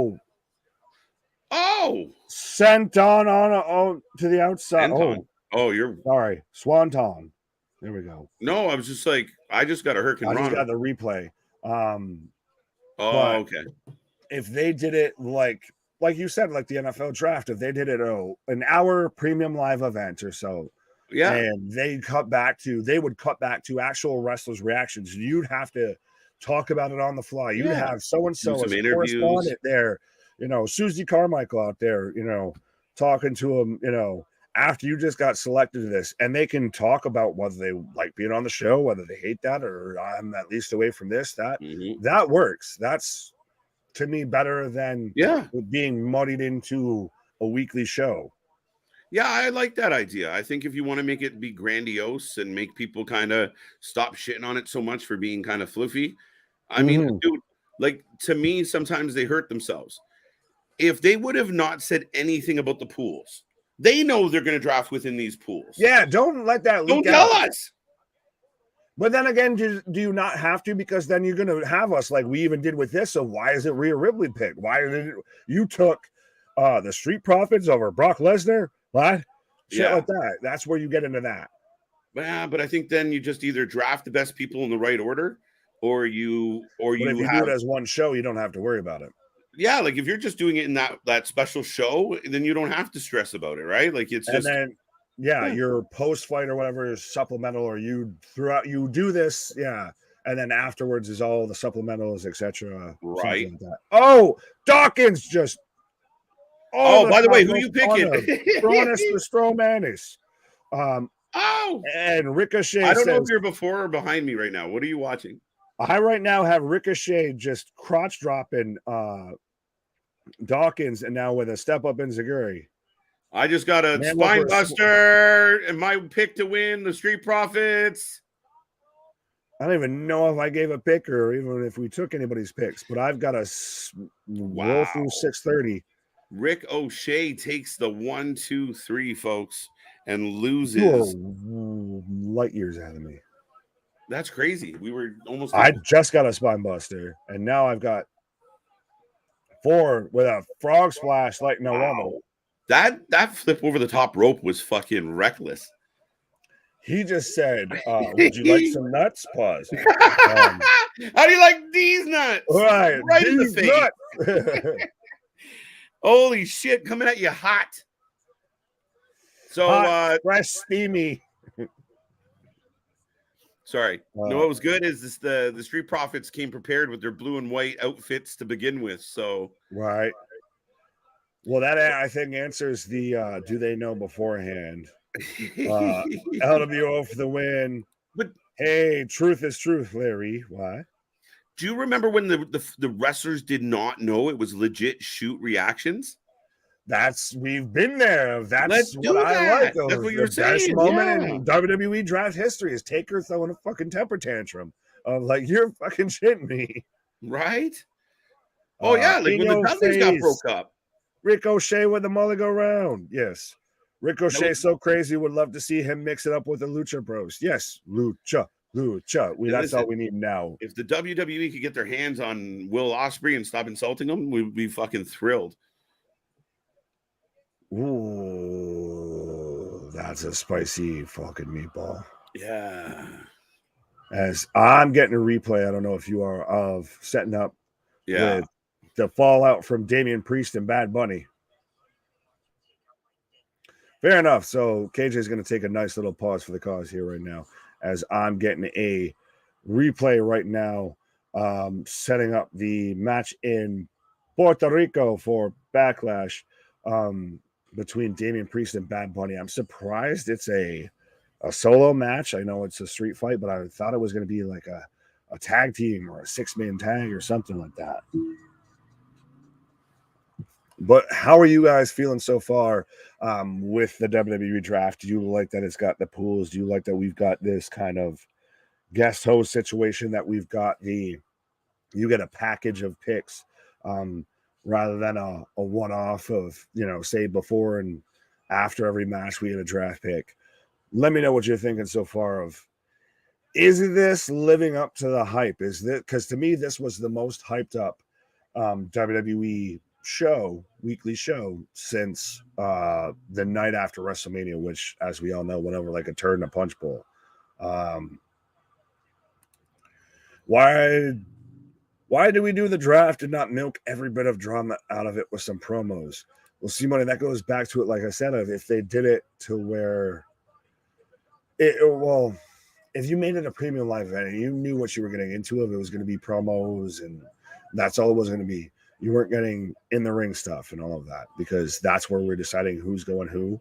I think it could work. You have to keep it within a reasonable time and really focus on like the top talent, but then you bury the other talent. But having these matches in between, Bad Bunny comes to SmackDown next week, live from San Juan, Puerto Rico. Oh, and it's John o'clock, motherfuckers. We have JBL representing Friday Night SmackDown, Mago.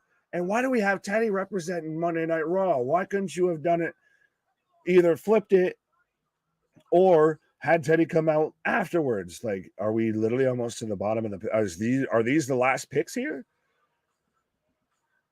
That would be incredibly interesting. But to me, Teddy represents SmackDown player. Then again, so does JBL.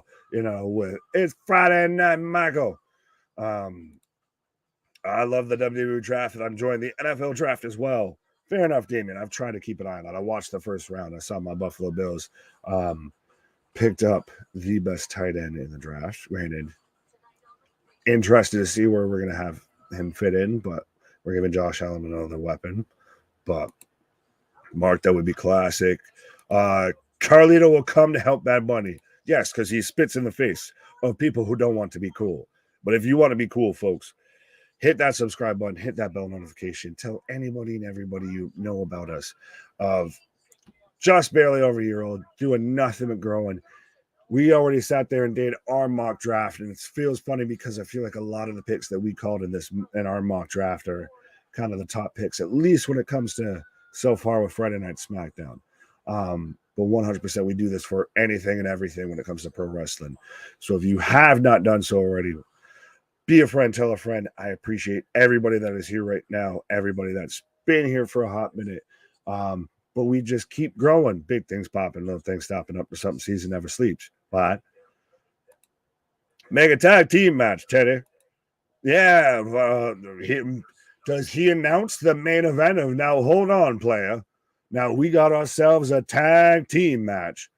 Is he going to make a reference to Monday Night Raw drafting The Undertaker? That would be interesting. Player. Yeah. Holla. Vance, what up? I would see KO and Sami lose the tag titles tonight. Or I could. That's what you said. That's an interesting shout out. We still have that as the main event, so you can still let us know your predictions for that, folks, as well. Could we see it to where they're split tonight, to where it could be more of, say if the Usos do win, but they only win, say, the Monday Night Raw Tag Team Championships or something like that, to where we have those titles split, which then I think that might stick in KJ's craw even more if we had a tag title split, but not the World Heavyweight Championship split. But I worked at Rich Stadium all 4 years. The Buffalo Bills were in the Super Bowl. So sad those years after losing. Well, Long Beach hippie, shout out. I don't know why you. I just kind of associate your profile picture. Looks like you're like Chris Jericho. So Judas in my mind, but yeah, it's at times it's a struggle being a Bills fan, but that's the thing. It's much like professional wrestling. It's a delicate dance of every time they start to pull you in, they just manage to let you down right at the back end, but it's just enough to keep you going, thinking there's hope. But enough about my diatribe.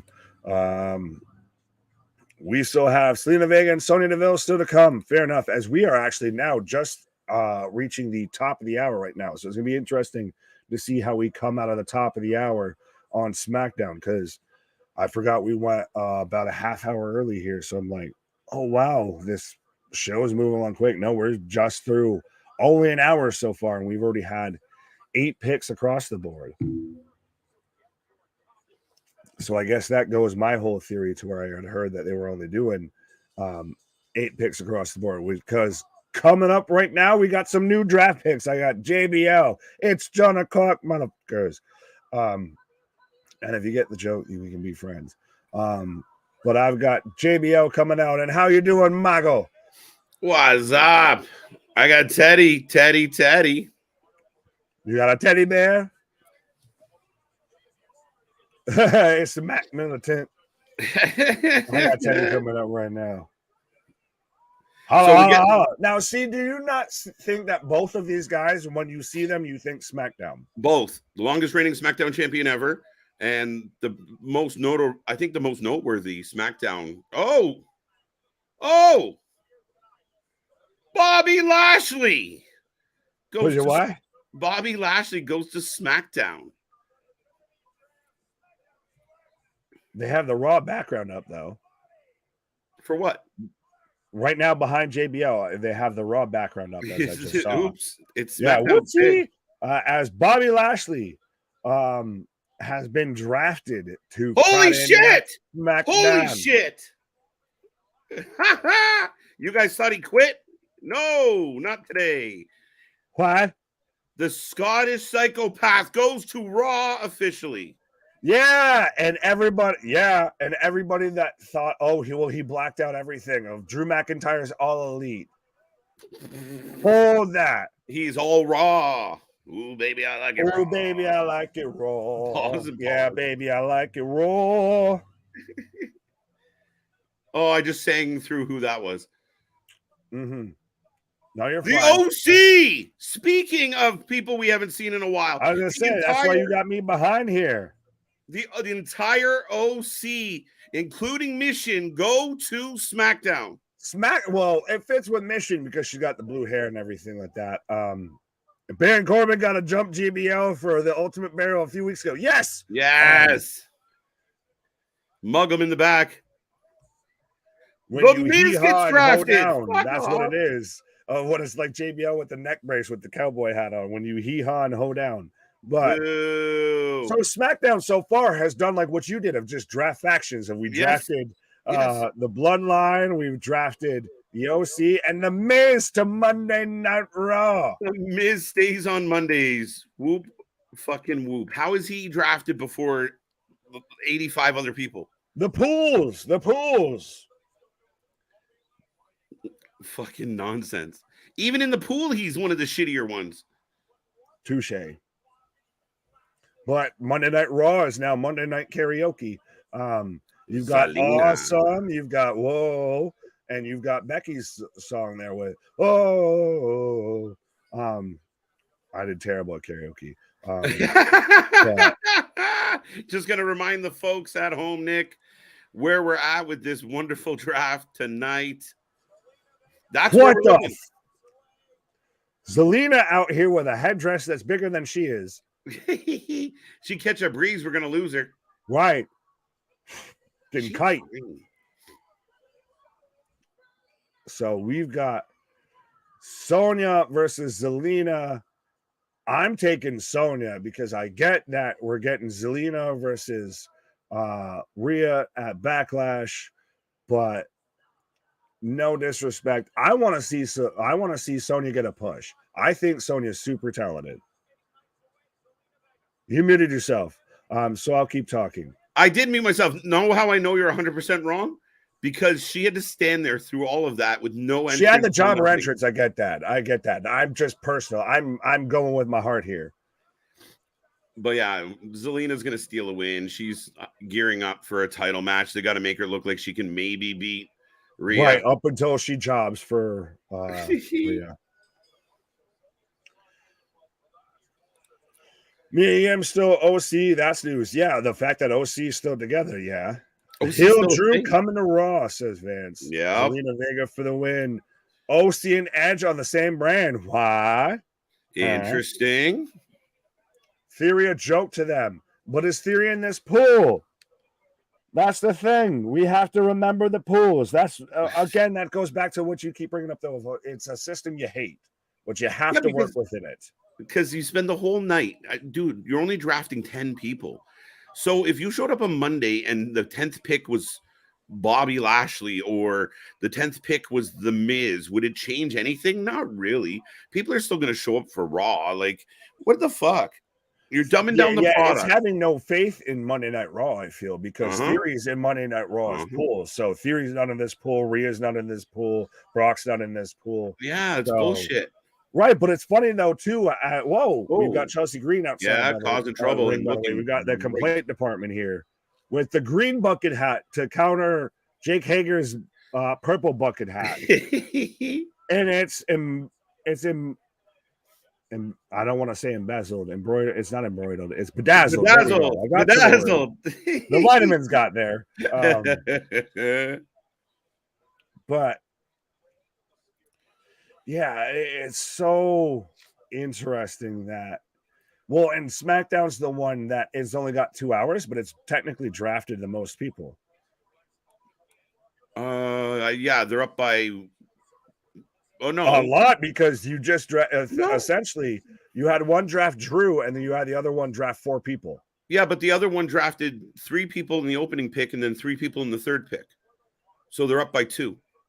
Well, no, because Monday Night. No, I'm saying SmackDown drafted 3 people in the first pick, and 4 people with the last pick. Oh, it's 7 total. So yeah, you're right. I was Monday Night Raw. The only group that they've drafted is Imperium, so they only have 2 people. You're right.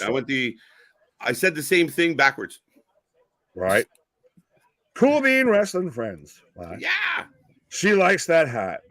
Well, she hasn't spoken to the manager about it, so there you go. I'm always Zachary, what up? I will absolutely laugh if Natalia's the next lady drafted. Oh, could be. Zachary Pug's in the house. We got everybody. We got all the faces showing up. And folks, as I do see new names showing up. Yeah, the vitamins are. You need a pause. I'm about to. Literally, I'm about to. But 100% be a friend, tell a friend, like, share, and subscribe. I'm gonna hit the fucking thing here. There you go. All right. Well, Nick unties his tongue. We will continue to roll on, folks. As always. Oh, there's Rhea. But wow. Sonya taking a huge headbutt. Chelsea kind of running away, but looking like she's just posing for some bad Instagram pictures. And Zelina's in deep shit. Oh! Zelina Vega pops the world champion, drilled her with a tornado DDT. Rhea is down. I don't mind how this plays out. Getting a little babyface love for Zelina.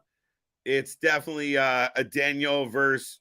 I don't know. What's the female equivalent of Goliath, guys? You know where I was going with it. 420 CJ. Yeah, exactly. Halftime score 9.5. Not bad. Okay. All right. Richard liking it. The most dangerous move in all of wrestling. The roll-up. Man, I'm telling you. Nick says it all the time. It is deadly. You can kick out of 3 tombstones, but if someone rolls you up, you are fooked. Now I'm getting a little bit of KO and Sami in the back, and they're getting up the graphic for tonight's main event. It's going to be a banger, guys. I just don't know how it's going to turn out.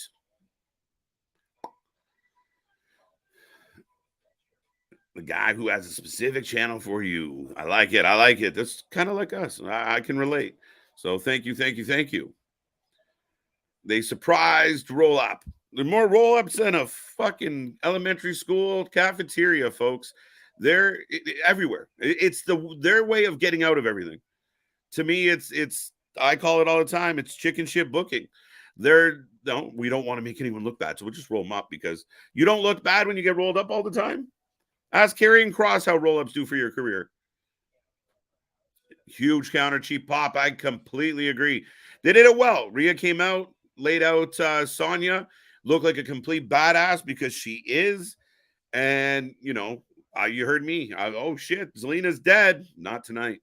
Good reversal, and then she scoots off. So the babyface gets a little bit of a foot up on the champion. But we all know where that's heading, right? Rhea Ripley is not losing the belt to Zelina Vega, short of, her leg falling off.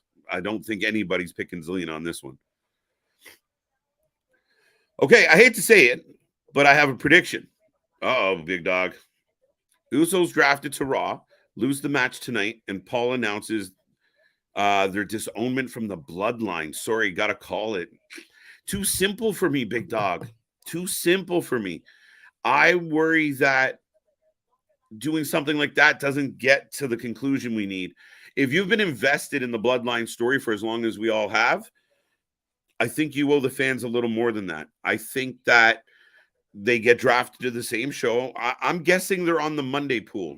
Somebody can fact checkers out there. I don't have the graphic up anymore, but I'm assuming the Usos can't be drafted tonight. Because why wouldn't you take the tag champs or the Usos before the Street Profits? If you drafted the Street Profits before either one of those two teams, you're stupid. It's dumb. You make yourself look dumb. So that's why they announced what pools. But I think the pools, again, it is what it is. But I think it's a fucking bad choice. I'm thinking Drew McIntyre is going to resign WWE and going to sign a new He's going to resign. Okay, I had to lean in for that one. WWE going to a new WWE contract. Yeah, he's not going anywhere, guys. Drew McIntyre is not leaving. He worked to be where he is. I believe he's coming back. And believe it or not, he could definitely be your first world champion. If he comes back as a Scottish psychopath when he first returned to the WWE and he was hanging around with fucking Dolph, but he was just coming in and kicking people's heads off and he was big and angry and fucking just a mean dude. That's what you need for Raw. That's what you need. And whether he's champ or not, him coming back reinvigorated like that, keeps it up there. Thank you, Big Nick. Checking the facts for me. So the Usos have not been drafted because they can't be. Santos giving a little bit of love to Zelina as we come back from commercial break, folks. Oh, is Ray the leader of the Wwe? We're getting a little baby face speech from Zelina. I like it. I like Zelina. The main reason KO and Sami could lose the tag titles is they don't do the desert pay-per-views. Vance, I thought about that. I think what my initial feeling about that was, I know Vince to be spiteful. I almost called him Vance. I'm sorry, sir. But I find him to be spiteful. From our history with Vince McMahon, watching kind of how he conducted business, he is ruthless. And I believe that just on the premise of, sorry, we don't want to do that, and we have our reason. Like, Vince isn't going to relate to the reasoning. He's not going to go, oh, that makes sense. The minute they walk out of the room, sorry, Vince, we can't go to Saudi, and they leave, Vince turn around and go, nah, fuck him. Like, he doesn't give two shits about wrestling is life. He put everything behind wrestling. The OC's here. AJ Styles. Rocking black and red. Mishin looking like a badass.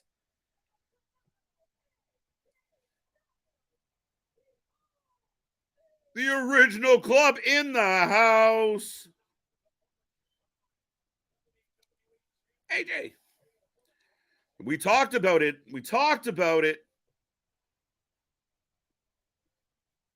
I'm pretty sure I drafted AJ Styles, so I'm feeling pretty good about this one.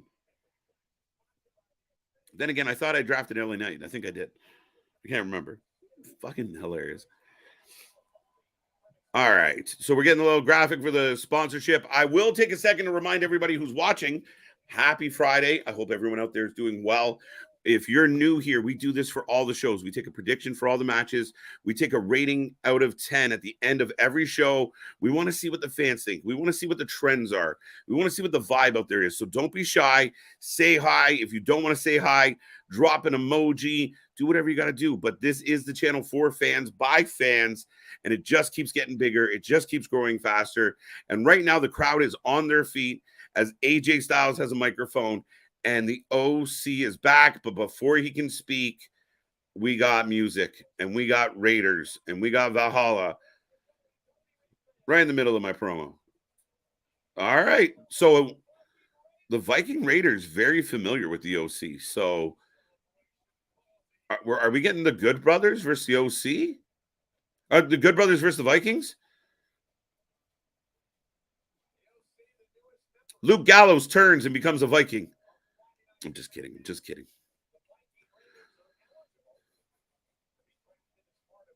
So the Viking Raiders can be drafted tonight. Oh, wait. Oh, two big beefy boys facing off.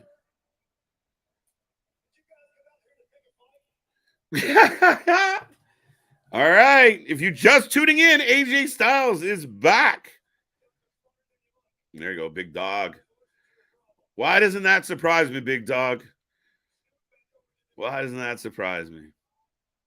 Welcome back, AJ. It's phenomenal. AJ going to sit on the turnbuckle. And, oh, there you go. AJ takes the seat and says, handle your business. And the Vikings, oh, popcorn. Mishin, they are decimating the Vikings. Magic Killer. It's, yeah, there you go. So the Viking Raiders are right back where they were 2 years ago. Woo! But it does make the OC look large and in charge. I like this. AJ comes out not really laughing, serious. Welcome back. I'm curious about this. AJ seems to have a bit of a chip on his shoulder. Oh, one big feller going to hug the other big feller, making sure they're okay. Oh, wait. AJ stops on the apron. Phenomenal forearm. The crowd is loving it. Dude. Whoo. What a night. I'm happy Mission got stuck back to the OC, gave her legit credit. Is it not a very fucking wonderful example of very poor writing staff? Oh, HBK. The Heartbreak Kid, Shawn Michaels. Uh-oh. The Road Dog. Whew. The Road Dog. Shawn Michaels up next as we're going to get our next round of picks. Folks, I hope you're having a fun night. We're rolling through. I'm back in a commercial break. Let me see if I can catch up on these comments. Remember, we have the super chat and the super stickers if you want to stand out and get noticed. And I swear to everyone out there, I know we try and click on every single comment. As this chat gets busier, I promise we're doing our best. They got squashed, fucking pancaked. Do you remember when they went all the way to Saudi and got beat up on the way to the ring and then couldn't wrestle because they got punched right before they were planning to get punched? Yeah, that kind of feels a lot like that.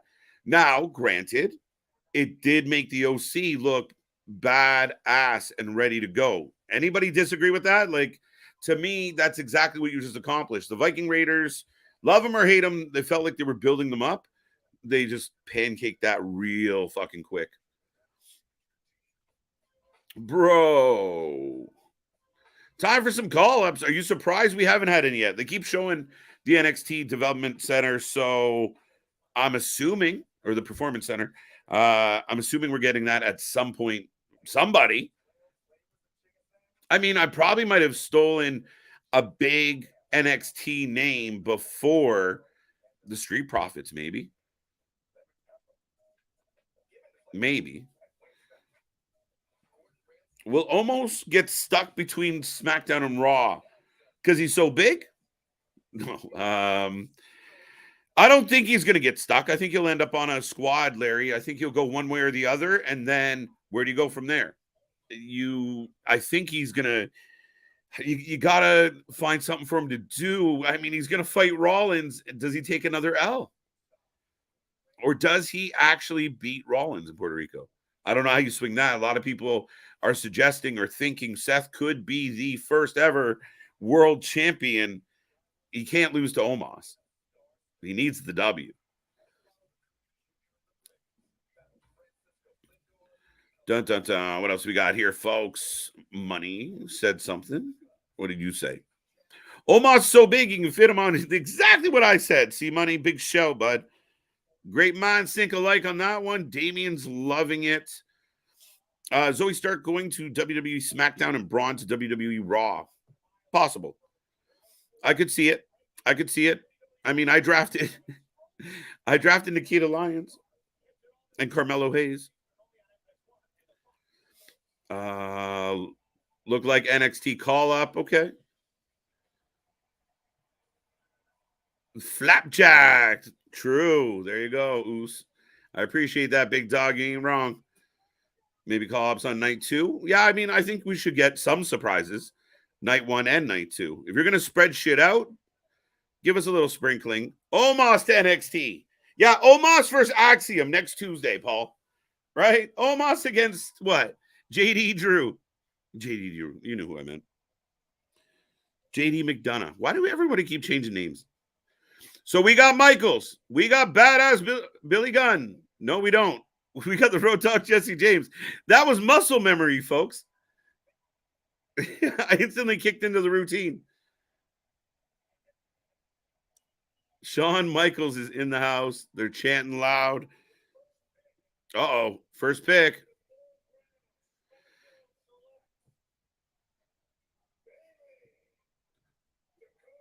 Fucking hell.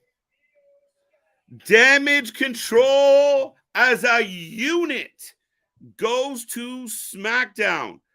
Let me see some shocked faces in the chat. Who saw this coming? A lot of people speculated they were going to break up.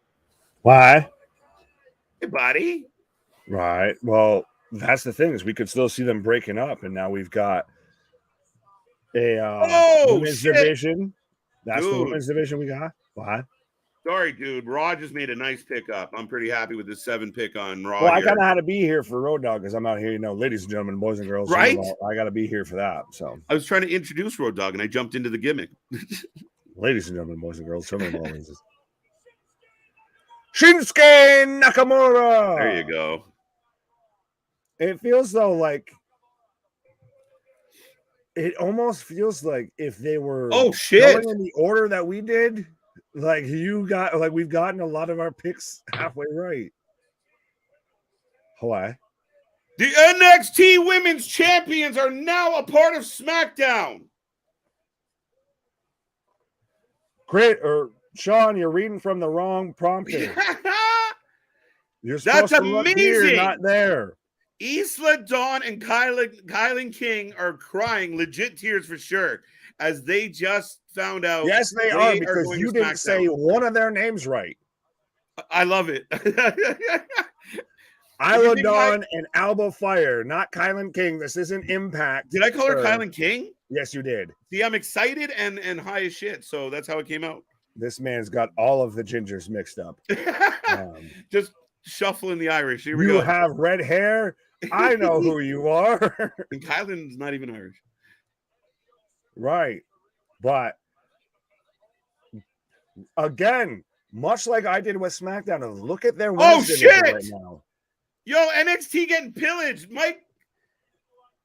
Wow, the NXT Women's Champion is now part of Raw. Indy Shirtwell?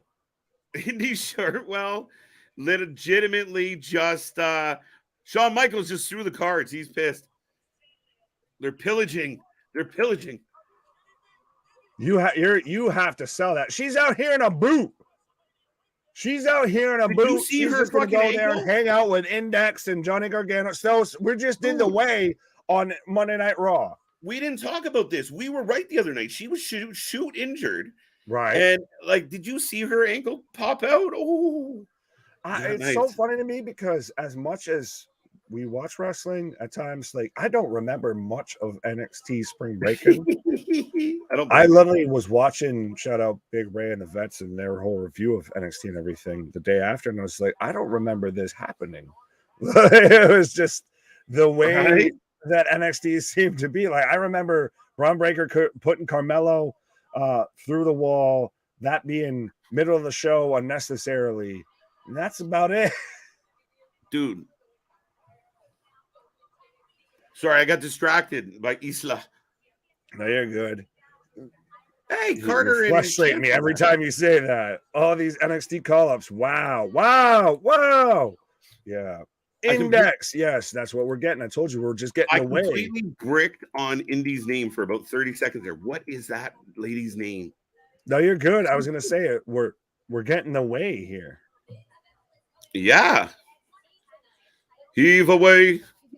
Oh, and so now we're getting Chance and Carter going against Alba Fire and Isla Dawn for the NXT Women's Tag Team Championships on Tuesday. Now, that's pretty exciting because we haven't seen Chance and Carter in a minute. Yeah, but that tells me they're going to win. Yeah, I think so. Oh! Karrion Kross all over Shinsuke out back. But so now I'll pose this question as we've got Shinsuke out here looking like fucking Anakin Skywalker with the dark robe and everything. But as much as people have said of some of these shows feel stale, so does that tell you too that Karrion Kross is going to Monday Night Raw? I think so. But now that we've had, people have said of all these storylines that felt stale of, all right, we had WrestleMania. What's the next storylines coming up? This to me feels like this is the birthing point, ground zero for a lot of these new stories. Like now we've got Belair on SmackDown. We've got Drew on Monday Night Raw. We've got Shinsuke. And we've got Indy on Monday Night Raw. Dude, watch your TV right now coming up with Paul and Solo. Tell me that isn't like ominous foreshadowing. I love it. Oh, this is The Sopranos 100%. Yeah, this bro. Is captivating TV. Yo, if Paulie ever admits one day, yeah, like that whole Bloodline thing was all Sopranos. I just watched Sopranos and I copied it. Nick's gonna be like, fucking knew it. Exactly. That was just Vince. Like Vince finally watched The Sopranos. But now to me, though, Solo warming up the Samoan Spike there, which is a little interesting. But to me, that's saying of he's the insurance policy of he's no matter what, he'll pop out. I don't think he's out there to say put a hit out on Jimmy and Jay, but that would be super interesting if it happened. Yeah, and I agree with you, but I love that they're playing this game with us, right? Like this is good shit. So, and I agree with you. After Mania felt like a bit of like to the people who felt that Cody should have won at Mania, this is a valid argument for that because it kind of went like a hiccup. Now Roman's been MIA. Like maybe you say, hey Roman, we need you to like stick around until Backlash, then go on a vacay because we need you to answer to some things that happened. But he's been MIA because he's Roman. But a little bit, it's getting spicy again. The king doesn't get off his throne for everybody. But yeah, this is very much turning into a spicy meatball pause as we've got KO and Sami coming out right now as I'm going to commercial. I'm gonna try and get through some of these comments here. Well, you've got so we'll run through the latest list before I was gonna. You took the words right out of my mouth, sir. Yeah, go ahead. Oh, okay. So it's been interesting. So after we got the OC, which is huge, AJ Styles, we were wondering where he was. He's back. The Miz, who cares? Alt Control Delete, Damage Control for the new people. Are you surprised they went all together? Absolutely, because I'm looking at this right now, and so far SmackDown has drafted a total of 17 people. If you're counting them individually, and Monday Night Raw has 1, 2, 3, 4, 5, 6, 7, 8, 9, 10. So SmackDown has 7 more people, over an hour less of television. Right. But that's interesting. I think that can Damage Control, as I even realized you have them as Alt Control Delete. Right. And I got Elsa Dawn and Alba on the fly. Yeah, it's interesting to me to see the way that SmackDown, when I think SmackDown's rosters going a little, we're getting that weird hybrid of what you did and what I did, just split a little bit. Both brands. Yeah, they snuck a little beef into my hoagie. Pause. I think the biggest surprise of the draft has to be Indy, or is it Drew? The top surprising pick out of the first 4 is Belair. The top surprising pick out of the second half, that's a good question. Is it Indy or is it Drew? Right. AJ was a pretty big surprise, but not. I feel like Drew was a big one because of the speculations and stories, which we said were bullshit. Drew is a big story because of exactly that. Indy's a big story because does she fit? Is she not, respectfully, the weakest draft pick so far? She's the one that I think you're most concerned with of, does she get swallowed up, especially going to Raw, right?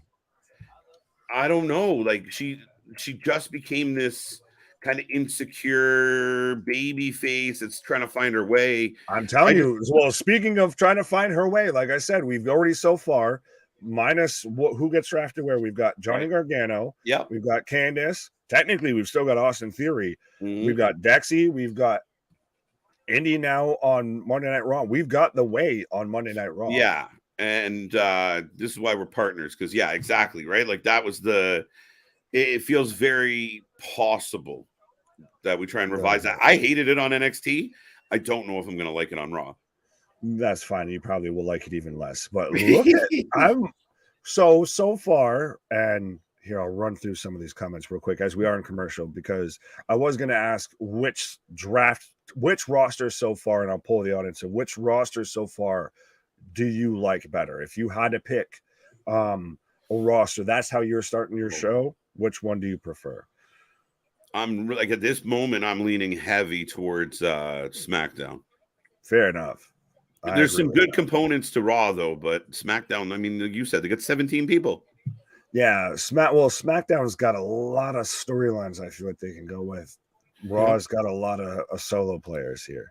Well, Katana Chance and Kane Carter are winning this Tuesday. Facts. Anakin Skywalker. Wow, Nick, I like that. You got Muse. Well, that's what happens when you're out here feeling Uzi. And if you want to feel Uzi, you hit that subscribe button, you hit that bell notification. Because we don't even know half the time when we're showing up. Next Friday at noon, there's a press conference for the show in Puerto Rico from San Juan. So you're trying to throw out there that we're going to be here at noon on Friday? I highly doubt that. Fair enough. You can have that. I don't know. I mean, I could use my lunch break, I guess. CJ will be here covering that. Between meetings. Where's CJ? We'll get him on a daytime show. He'll become the new Jerry Springer, Sally, Jess, and Raphael. CJ out here. Right. Michael saying, I keep going to the JBL. Mago. Damn, they must be giving this match a lot of time. Well, so far, they're giving it about a little under half an hour. 30 minutes for this match. Got to be some major afterbirth. Pause. I've said that. I get what you're saying, but yeah. Is it that, or Vince or did Vince watch Goodfellas? Goodfellas. Am I funny to you? Funny like a clown? Well, that is Goodfellas. I get Goodfellas and Casino mixed up. You didn't have to fucking shoot him. I love that whole Right. scene. Now I'm thinking Pulp Fiction of you. You gotta stab her. I gotta stab her 9 times. They gotta fucking stab her 9 times. Don't Jimmy me, Jules. I'm more SmackDown fan thus far. I think most of us are. Drew is going heel. Look at the Raw roster. Yeah. Drew comes out and kicks Cody's head off. Claymore, but that's a hell of a feud. That's a hell of a feud. It's the 2 Golden Boys who never got their chance. It's hard times versus hard times. Well, it's hard times versus ogres have layers. Right? Dutchmen have layers. What about me? What are you doing on my Raw? Nick put it up for me. I call it KO turns on Sami. There, no, you can have that. That's tough. No. Doesn't it feel too soon to have them break up? A whole lot too soon. People always want to see tag teams fucking split. Because that's what they do, but yeah, too much. Heyman gonna reach out to Tony D and Stacks, put Usos in the trunk. No. Can I ask everyone out there a question real quick? I see a good amount of people tuning in. Don't forget. I was going to say, I keep trying to get through these comments and I fail. Miserably. I know we suck. It's just too much going on. NXT just lost their women's champion and their NXT tag champions. Women. They lost the pillars of their women's division. That's interesting. It might be a house of cards, but they lost their pillars there. But could that just be now you've still got, but that's the thing is you've still got Roxanne Perez, you've still got Nikita Lyons, you still technically got Zoe Starks, you still got Gigi. Oh, yeah, they got lots. JC Jane. The cupboards are full there. Right? And they might end up with Dana Brooke or they might end up with I'm serious. I think Dana would do good. She'd actually get a match. She'd get a match and she could look like she's a veteran at this point. She's been, I give her credit, she's been trying forever. But yeah, go. Out of Monday Night Raw, they've only drafted 2 females. So your Monday Night Raw women's division right now is Becky Lynch and Indy Hartwell. They took my drafting. They went you. I'll draft later. Monday Night Raw. But live from San Juan, Puerto Rico, we've got Shinsuke Nakamura versus Karrion Kross next week. Oh, SmackDown is in Puerto Rico next week. Oh, I didn't realize that. And we're getting the OC versus the Viking Raiders. Well, they got to get down there and get, acclimated and so on and so forth. Right. Oh, I hope he does. I would love to see Drew take Cody to Claymore Country. Oh, who's a Scotsman who likes to kick people in the teeth? Drew McIntyre. I tried. I tried. It wasn't great. I tried. Well, I would kick 5,000. I'm still going. What are you doing on my Raw? Here come the Usos. Yeah, we're getting a good amount of minutes. We're gonna get some commercials in here, but Whoa, and Judgment Day will both be drafted to Raw to counter the numbers. We'll see. Yeah, that's a valid point. I think they're gonna have to balance it out at some point. Like you said, it's a 3-hour fucking show. What are you gonna do?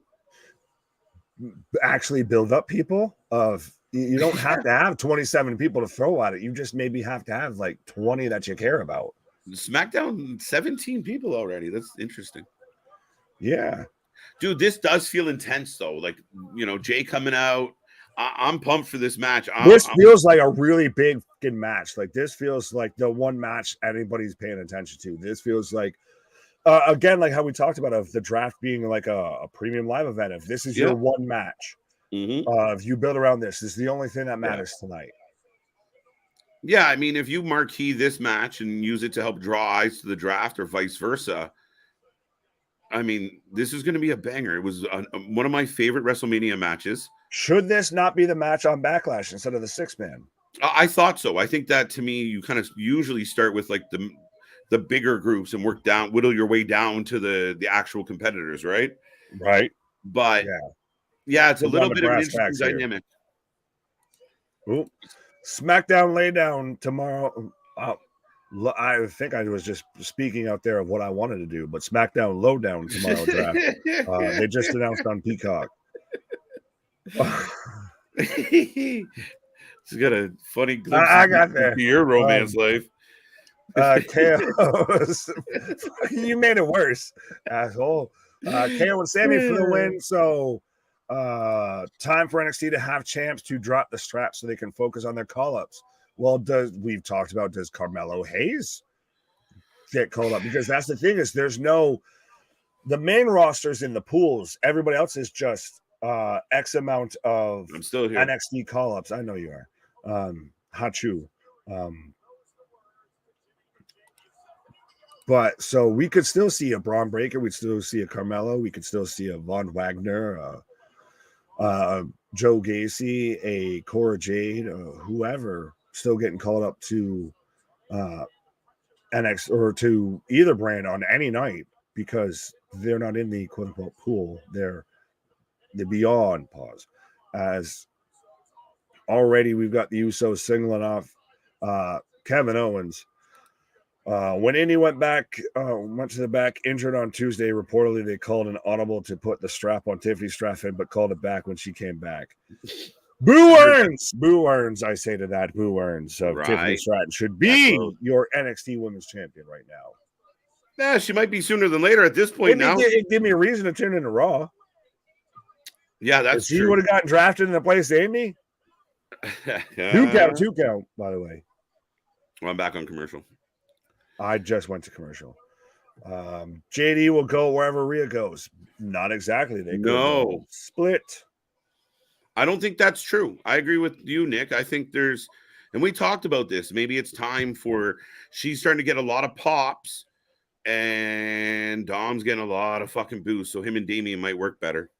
They split in our mock draft. And I like Big Dog here of Gesundheit. Thank you. Yeah, do it. Gesundheit. Yeah, you need to do it. Hachu. Is it possible, Paul? Who's Paul? Paul. Which Paul? Like there have been reports that Trips is thinking about dropping the Universal title, and now with this new BS belt, they have, it's very likely. No, you don't drop the Universal title, because that's the one that has the 1,000-day reign attached to it. Right? How close is he, fact checkers, to that 1,000-day mark?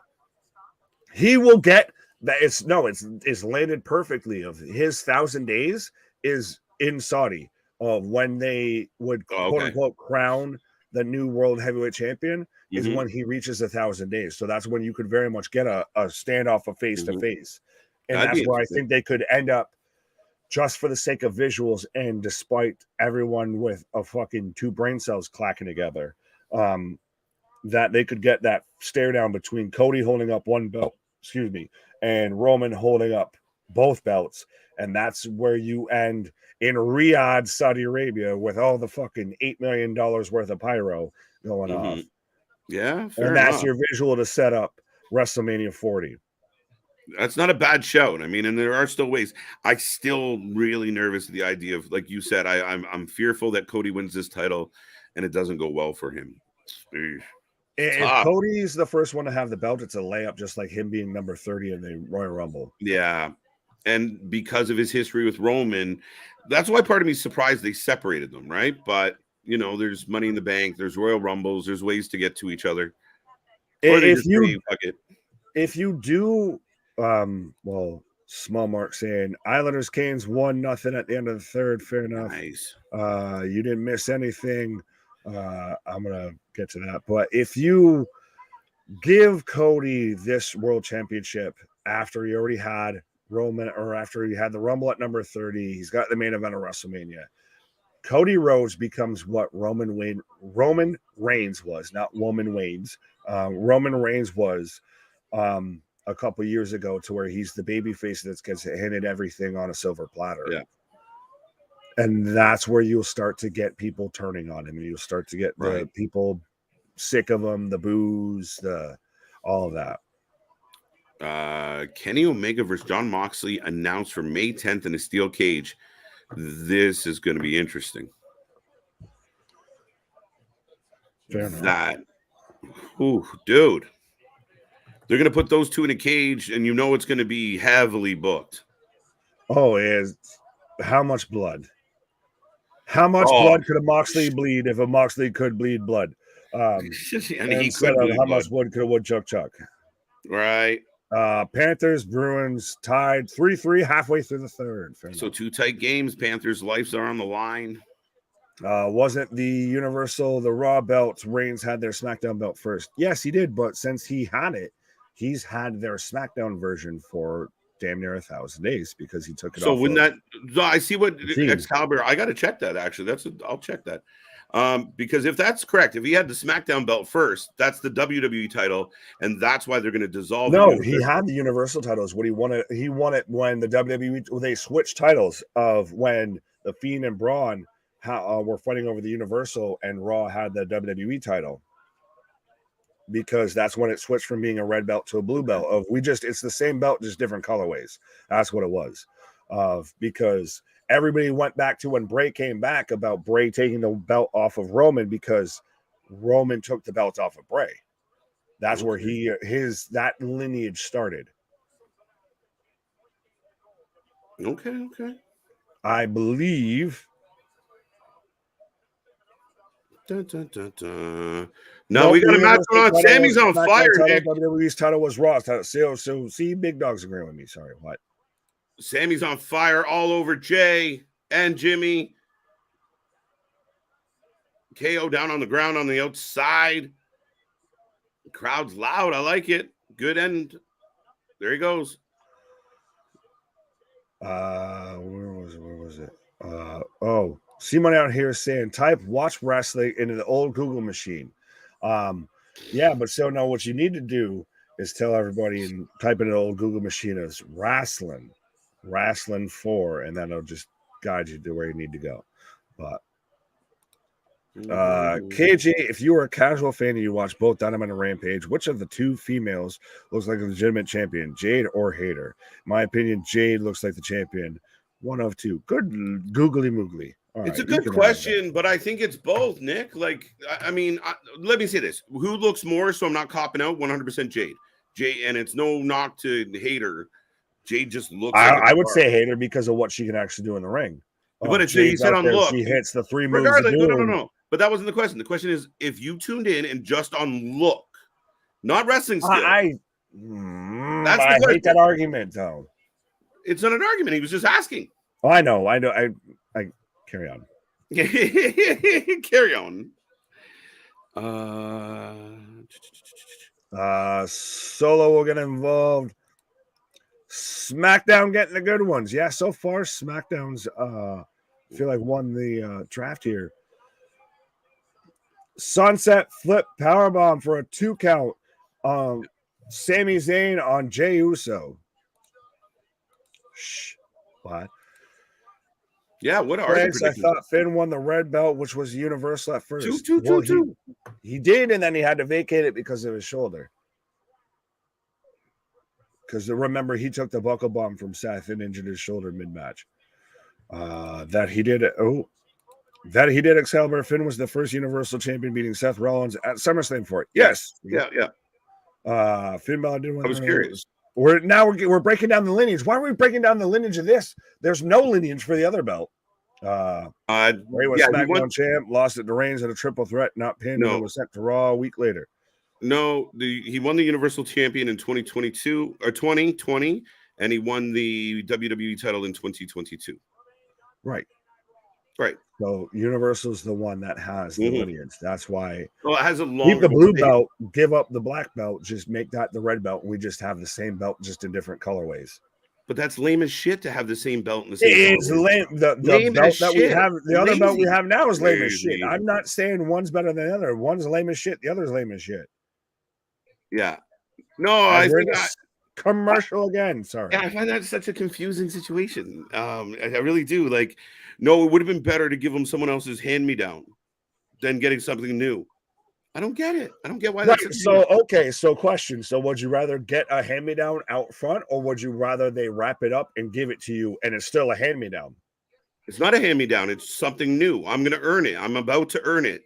No one's getting handed. We're going to have to earn this title. And if Randy Orton showed up. Because you can't beat Roman, so it's a hand-me-down.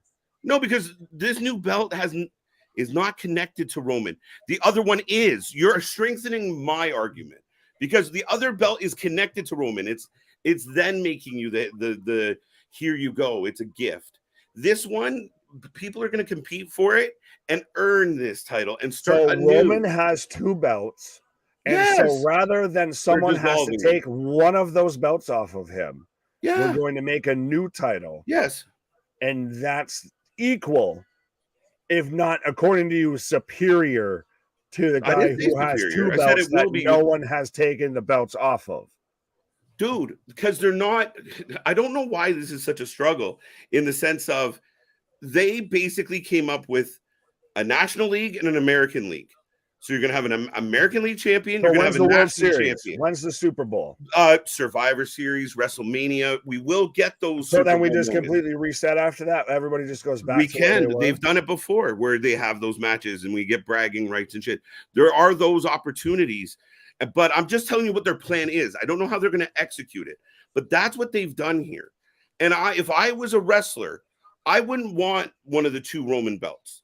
I don't want you to hand me a belt because that just strengthens your argument that I couldn't beat Roman Reigns.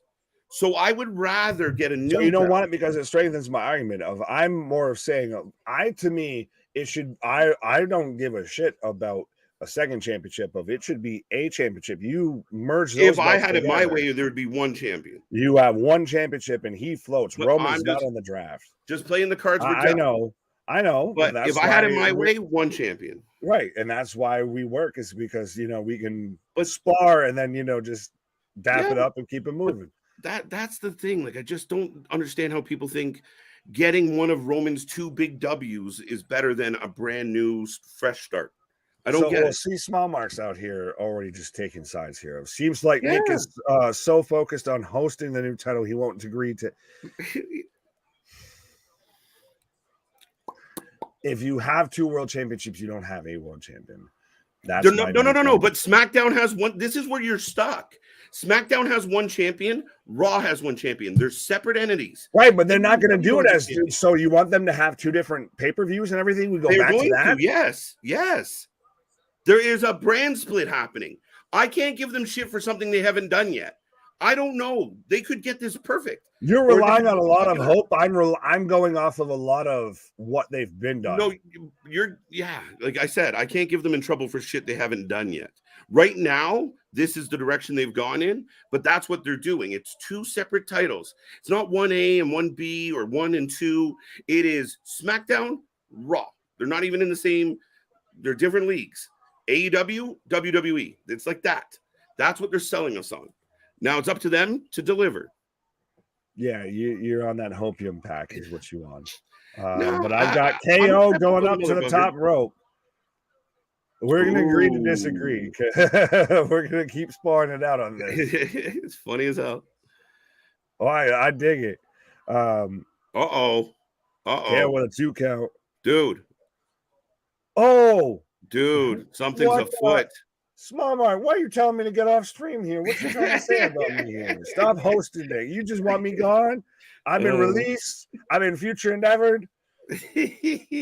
I'm not doing the new level of competition. Enjoy the wrestling. Let the story unfold. Yeah, I'll give it to that. I'll give you that. If it works out, you can have that. That ain't even what I'm mad at. Smile Mark. But right now, 2-2.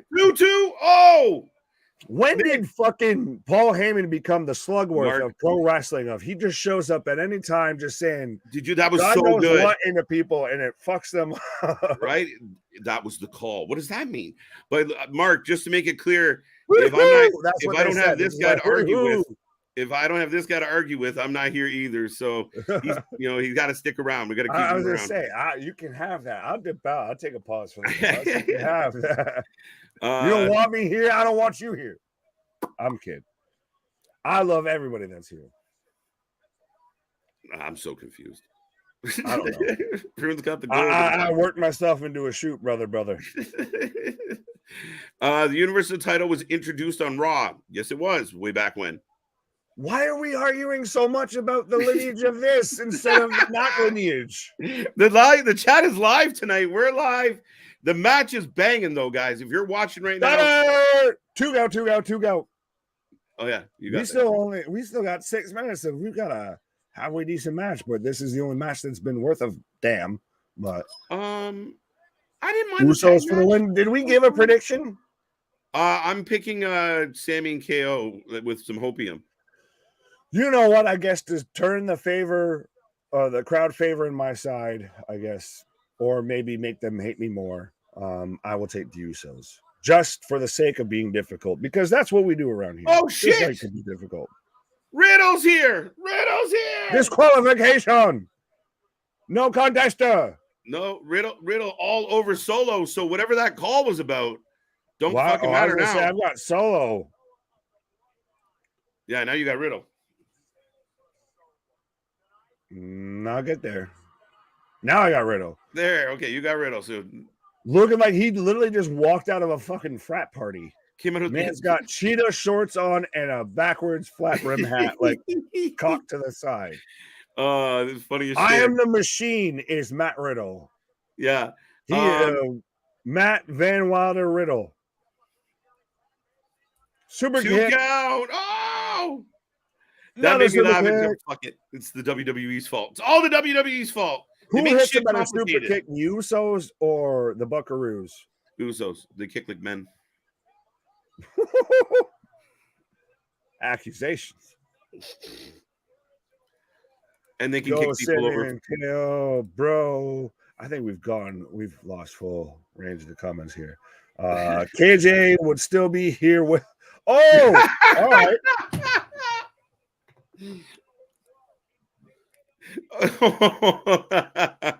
It's not true. He's my homie. What can I do? I love arguing with Nick, especially because you want it, you got it. You can have that. That ain't what I'm mad at. I didn't even stop, so he was kind of right. Shit. Yeah, I kind of proved the fucking point. Fuck. We got Sami KO's chance here. Listen. Scream murder. I don't believe murder. Oh, huge super kick on KO. You can have that. Thomas. Asshole. Looking Robert Frost over here. The new title is not a participation trophy. The Raw belt. They're having a tournament, which means it's earned. See, that's what I think. I'm not saying that people are wrong about this situation, and I'm not saying my opinion is right. I'm just trying to give them an opportunity. And I think because of all, it's like, listen, Nick talked about being a Bills fan. I'm a Leafs fan. You're a Leafs fan. It's where, like, even when they win, you're like, oh, they're going to fuck it up. That's what this is. Like, they're trying, and everyone's like, but they're going to fuck up. You're like, but yeah, it's on them, Excalibur. Sami with the pin. You're just a good Leafs fan, is what it is. What the fuck? Oh, hello, kick. 1, 2, 3. Uno, dos, tres. And the champions retain. And if you don't like me, deal with it. That's why I got the shirt out here that says better than you. Money's got your back. Team Big Nick. See, well, at least I got one person in my corner. He's the Nick to my Rocky. You can get it. As much as possible. Big Dog is the answer, and not enough. Right. I like this. KJ and Nick are 2 peas in a pod. Wow. No. Just a little bit. JV. Team Nick's not Nick. JV. I love you. I'm gonna do I'm just gonna be super polite about everything. That's the show, by the way, folks. You're retaining champions. The Bloodline is in trouble. They're in trouble, folks. I smell dissension. Because that's how you end that, or you just ended on the Usos just staring off into the distance, and this is gonna get interesting. Pause. Age Outlaws. I'm not even sure how to take right. How do we combine the Blue World Order, which shout out friend of the channel Stevie Richards, which get that man in the Hall of Fame, by the way. But we're green more than anything, so we're just DX. Right. Let the civil war between in the bloodline begin, guys. It's been brewing. It's been brewing. JV, I had to kick you when you're down. Yeah, you had to take a cheap shot. I get it. Solo in the crosshairs now. No, Solo is the bodyguard to Roman Reigns. Yep, he's going to be the heavy for Roman for a while. Do we get like? I think you talked about this, and I'm sorry. No, it's good. To where we get other people around Roman, like say we get an Omos as a bodyguard, we get this, that, and then the other around Roman. Of people speculated maybe Brock was a Heyman plant, versus even Roman didn't know, right? Around Roman versus the actual bloodline, and that's where we sell that dissension a bit more, right? Yeah, I mean, they're doing the right things in that regard. And the one question that goes unanswered is, who was Solo going out to talk to or deal with? We don't know. We don't know. Look smart, right? All Paul said was it's time, and his thumb started twitching, and he went walking out. We don't know. Well, it goes back again to you have Roman and Solo and Heyman drafted to SmackDown. The Usos are still floating in the wind here.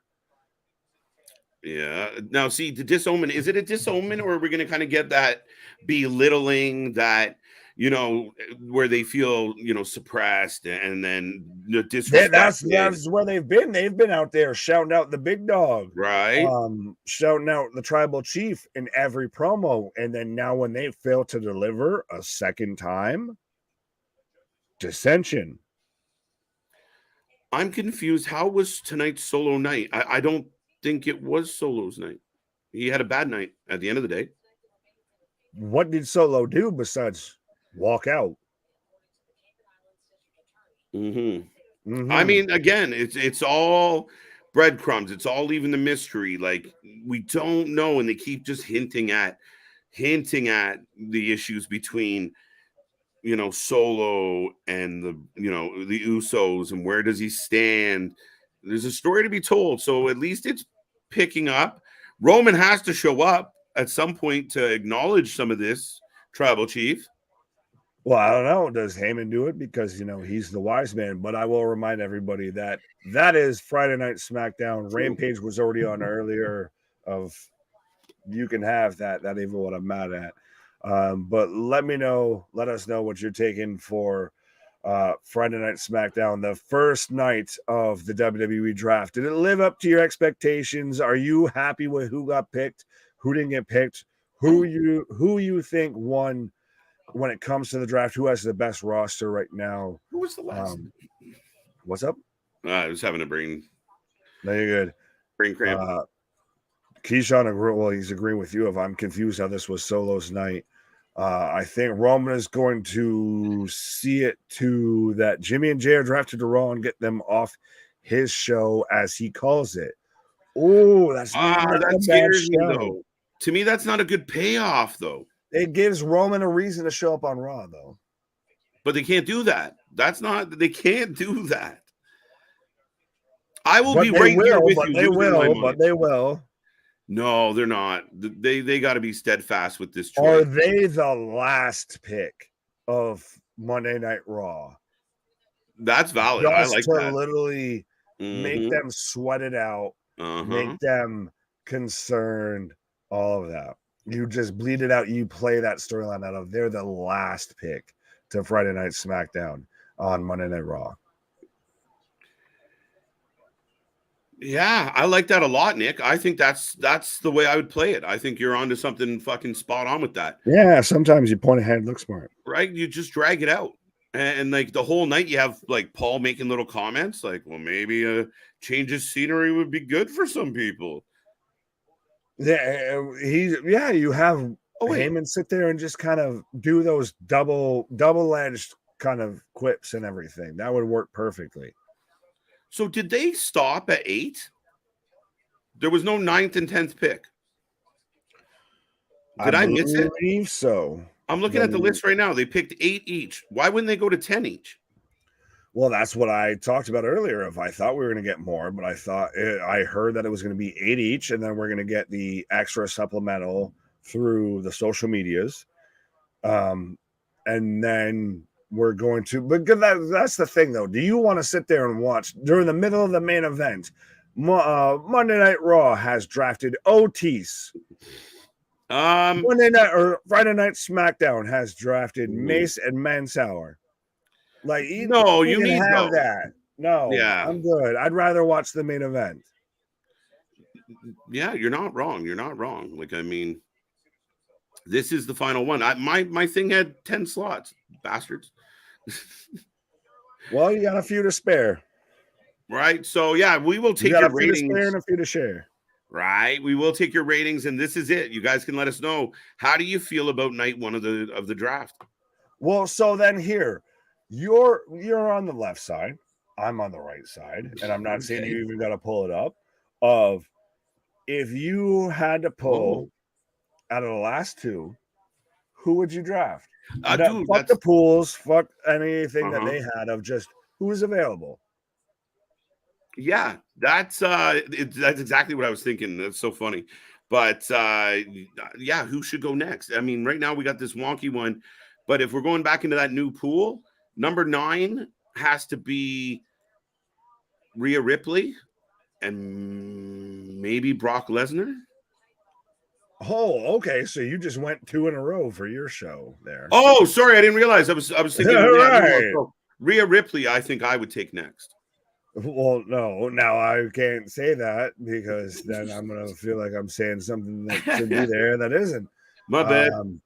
So you got Brock and Rhea both going to Monday night or to Friday Night SmackDown because you're on that side. So yeah, I've got Seth. I people are going to say this is predictable, but I've got Seth Rollins. And who do I have? Seth would be a really, really good shout, especially on the Cody show. Right. Who do I have going? I need to develop my women's roster, but there isn't much.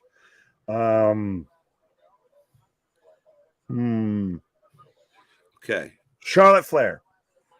That's like the best I can do. Greasy. That would be the best I can do. If you're gonna take Rhea and Brock to SmackDown, the best I can do is Seth and Charlotte.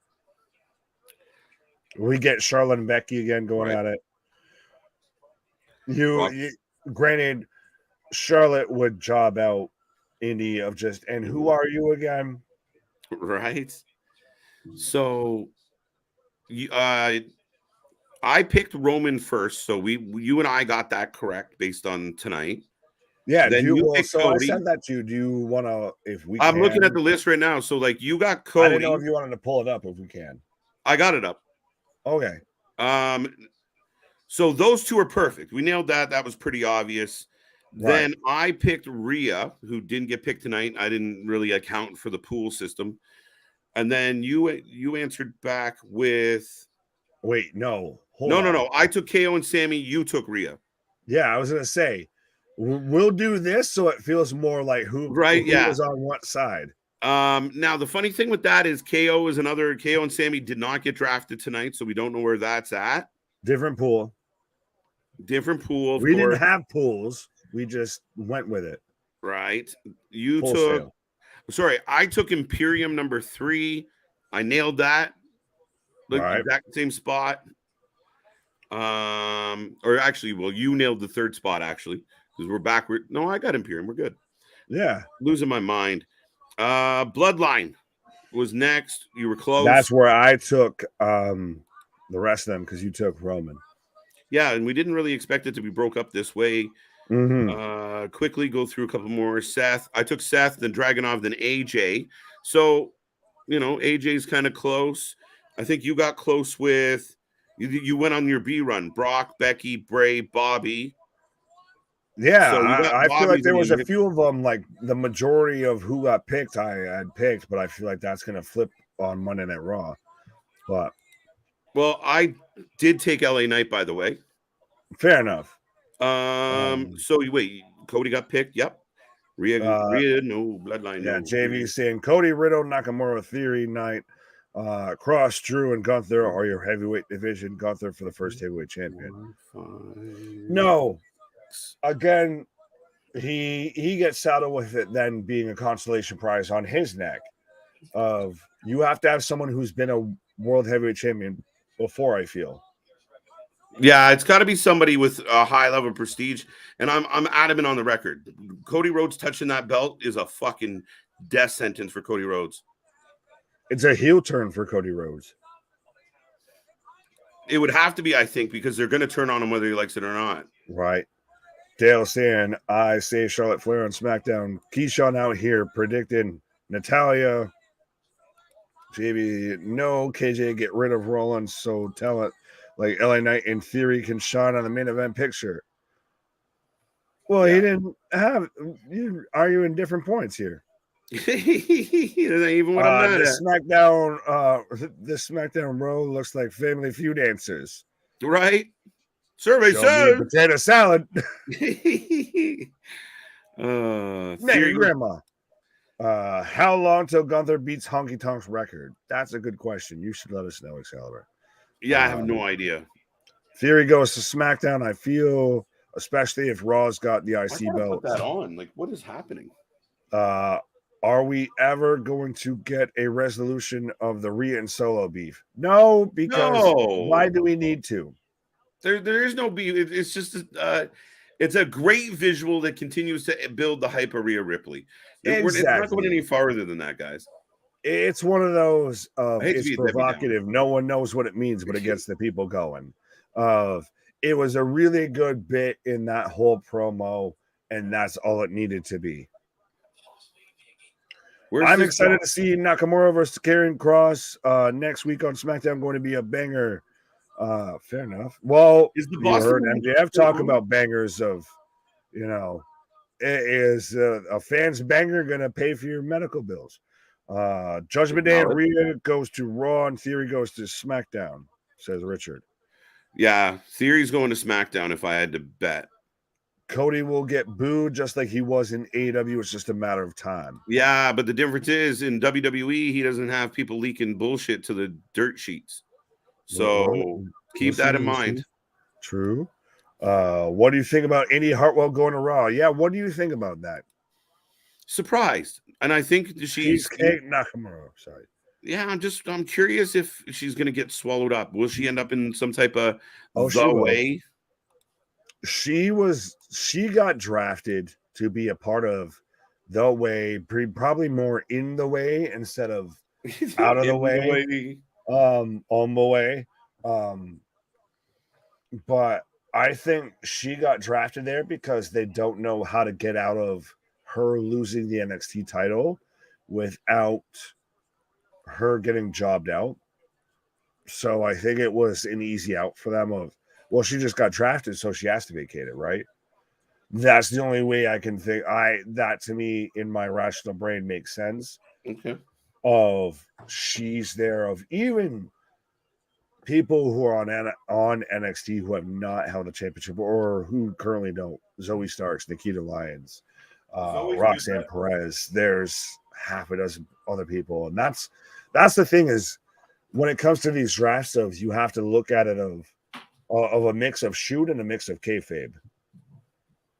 Yeah, no, for sure. There's a lot of things that you could have, should have, would have done that are a lot different than what they did. But in 2 to 3 weeks, you're going to be like,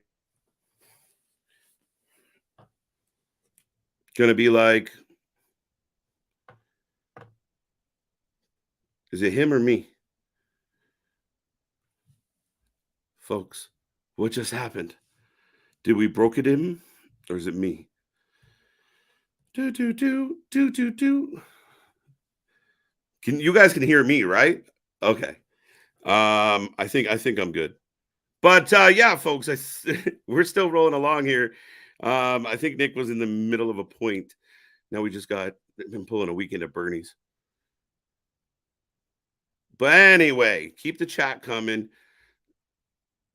We're both frozen. Am I?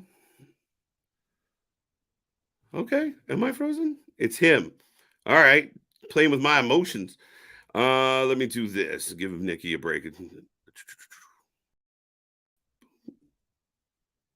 All right. Sorry, folks. Things pop off. But we are still rolling. We're still rolling. Nick trapped in a thought. Didn't that like the most thoughtful moment of I can see and hear you. Perfect. Perfect. Yes, you okay. I froze. Fuck my life. Yeah, I couldn't figure out who did. Mid thought. Thank you, folks. I didn't catch everybody. 7.5. Did we like tonight? Are we happy with tonight? Is it content? Or are we gonna, instantly kind of start shitting on this? I have some issues with it. I do. But it was a fun night, I thought. I thought it was good. I thought bringing out some of the old wrestlers and old personalities, it was a nice touch. I don't like how they kind of filtered the thing, and I don't want to hear that shit about 2 shows. If you can't do it properly, then don't do it,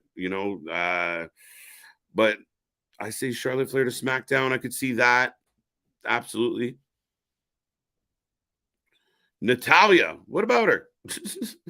She'll be a supplemental pick. Roxy could go. Finn separates from the Judgment Day. Maybe. It has, like, even with this Rey Mysterio storyline, it very much has been Damian and Dom a lot, right? We're getting, D&D here more than we're getting anything else. So Finn, I mean, he kind of, am I crazy to say that he's kind of been overshadowed? He kind of fell to the background of this. Rhea and Dom got a ton of heat. Damian just stands out. He's a big, imposing guy. And I just got the Boston game came up, and what is happening in Boston? Shit. Roxanne Perez. I'm worried that if Roxy comes up too soon, she's going to get eaten alive. She's so, and I mean this respectfully, she's really adorable and super babyface, which isn't a bad thing. But maybe let her mature a little and have a little more time to shine in NXT. Maybe. Just my take. Seth would be a great pick for SmackDown. Maybe Roman, rekindle. Why did I say that? It's getting late. Rekindle Roman versus Seth. Boston losing. Yeah, I think at some point we can revisit Seth and Roman, but I do think Seth would be a great contender, if not champion, if you're going to make this workhorse champion. I mean, granted, one thing I have overlooked in my arguments, guys, is the Intercontinental title was supposed to be that belt, was supposed to be the workhorse belt. And let me make it clear. If I was booking, there would be one champion. You would highlight. I really like the fact that they were highlighting their US title. They were highlighting Gunther. Politics being what they are, USA wants a fucking belt. It's not always the WWE's complete fault. Some of the decision making is definitely their fault. But at the end of the day, the USA Network says, listen, we need some type of prestige on this channel. Fucking Roman never shows up. And you know what? No one ever accused, TV people of being the most knowledgeable when it comes to booking wrestling. So that being said, now that we're in this situation, I'm just hoping they can stick it out. They can stay true to their word and deliver. I said in a perfect world, one shows Triple H, one shows Vince, and we'll see the differences. 8 out of 10, 6.5 out of 10, some mixed reviews. Let it go. Let it go. I guess the people that say Cody will get booed for a year now eventually will be right. Might take years, but they'll be right. It depends how you book Cody. It depends what you do with Cody. And I'm telling you, if I really think there will be an adverse reaction to Cody Rhodes winning the world championship. And that, to me, instantly, where Nick's argument becomes true, where Nick says it becomes a consolation prize, that's what happens if Roman wins it. And Boston just goes into the corner punching people. The wrestling's on again.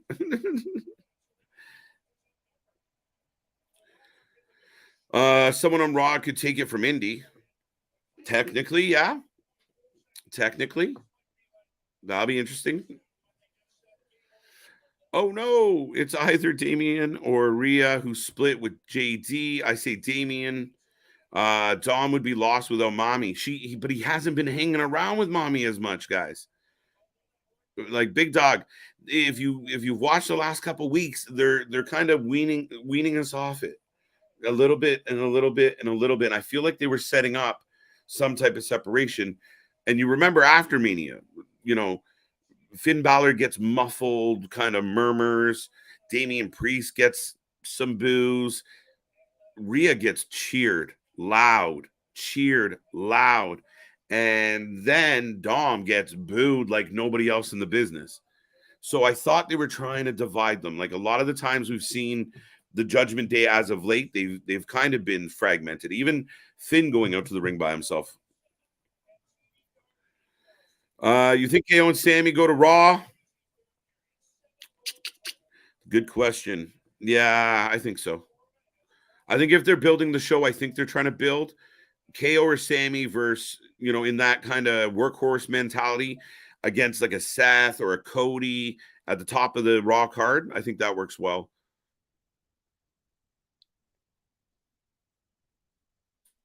What's up, Johnny? How you doing? Welcome. Here's an idea. Sami and KO get drafted to 2 different shows, and they have to take the brand's belts with them and pick a new partner. Whoo! Hot take. Well, I don't know. It seems like that's what part of the chat wants to have us do and everything. But the freeze I see in the back of your mind. Pretty Deadly and Braun draft. Oh, sorry. I was just saying, my bad. I froze up. No, it happens, man. I thought you were deep in thought. I was giving you a moment. Yeah, out there with the slack jaw and everything like that. Pretty Deadly and Braun drafted on Monday. Braun Breaker. I'm assuming. As opposed to Braun Strowman? Yeah, because it's spelled like Braun Strowman, but I think because of Pretty Deadly, I'm just surmising. Well, again, I think we talked about it on, when we were watching Spring Breaking, was that Tony D'Angelo and Halfstacks driving Pretty Deadly to the main roster. Yeah, they killed him. Mm-hmm. Killed him off. They got whacked. Pause. Florida Panthers won going to Game 7. That's crazy. Florida 7-5. I love it. Dallas already up 1-0 in the first. True. They have been kind of a part of a couple weeks now. Could be. I hope Dominic will be able to. Richard out here just with all of the good vitamins. You need to share that.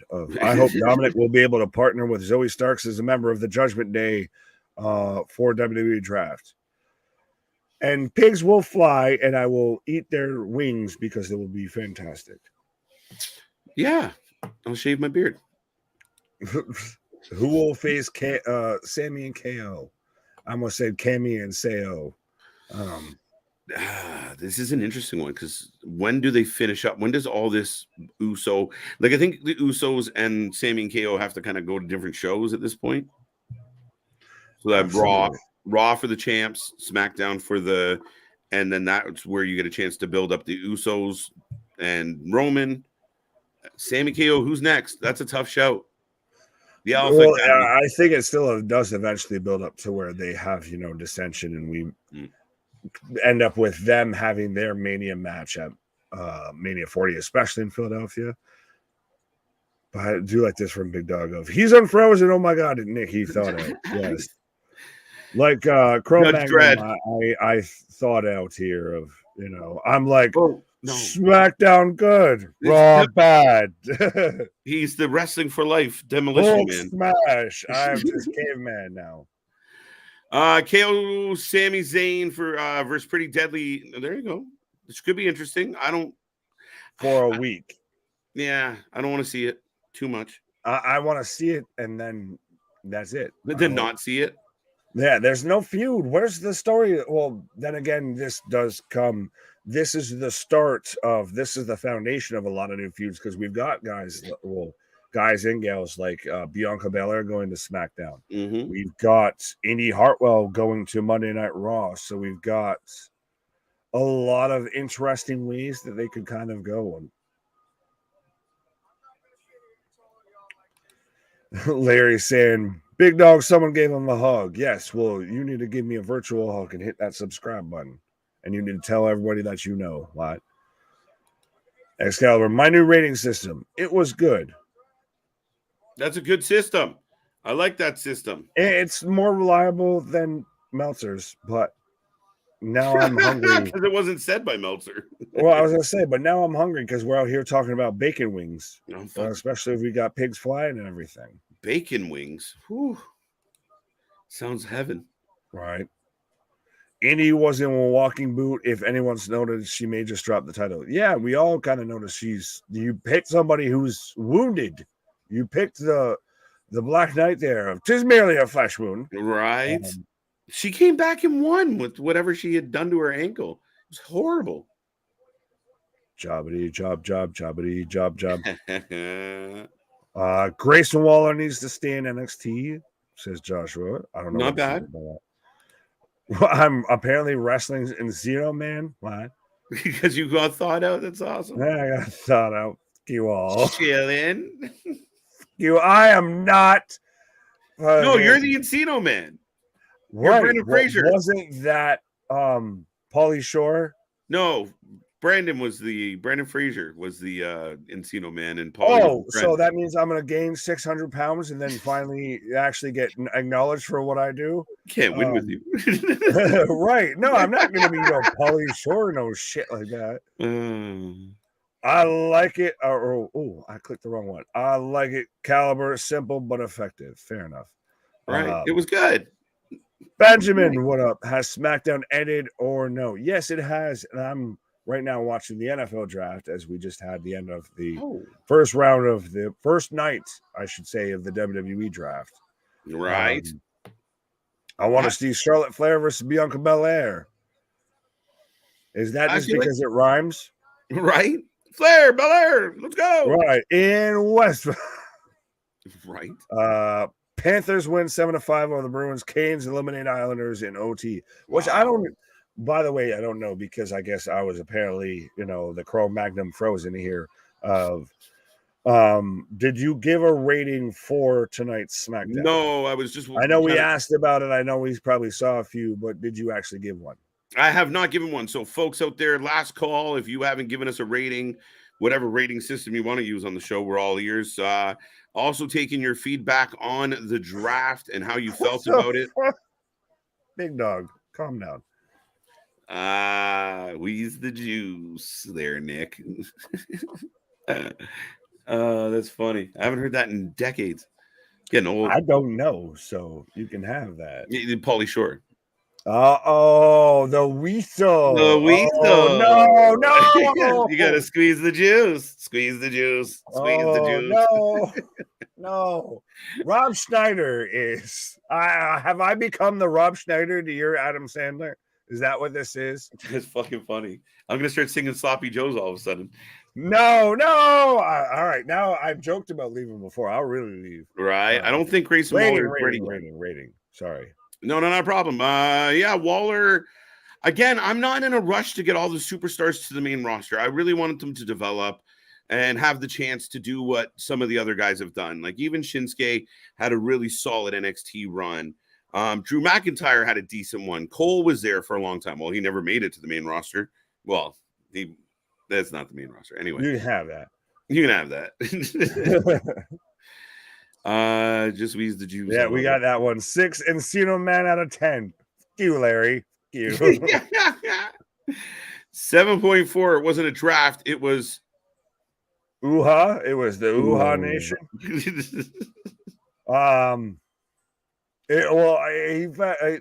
He halfway summed it up at the same time. It was kind of like, It was right. It was. Yeah, you had 4 picks. And then another 4 picks, and they all kind of felt like Yeah, we get that. That makes sense. No real super shocks. You Well, got it. You got your typical of yeah. so and so switched a brand you didn't expect, but outside of Yeah. that, there was no like and SmackDown Mhm. selects Papa Shango or something like that. Mhm. Well, there's a few things that happen that, and again, people are going to say, KJ, blah, blah, blah, it's wrestling, da, da, da, da. But I mean, dude, what I loved the most about wrestling was they made you believe in what they were doing, even though you knew it just is what it was.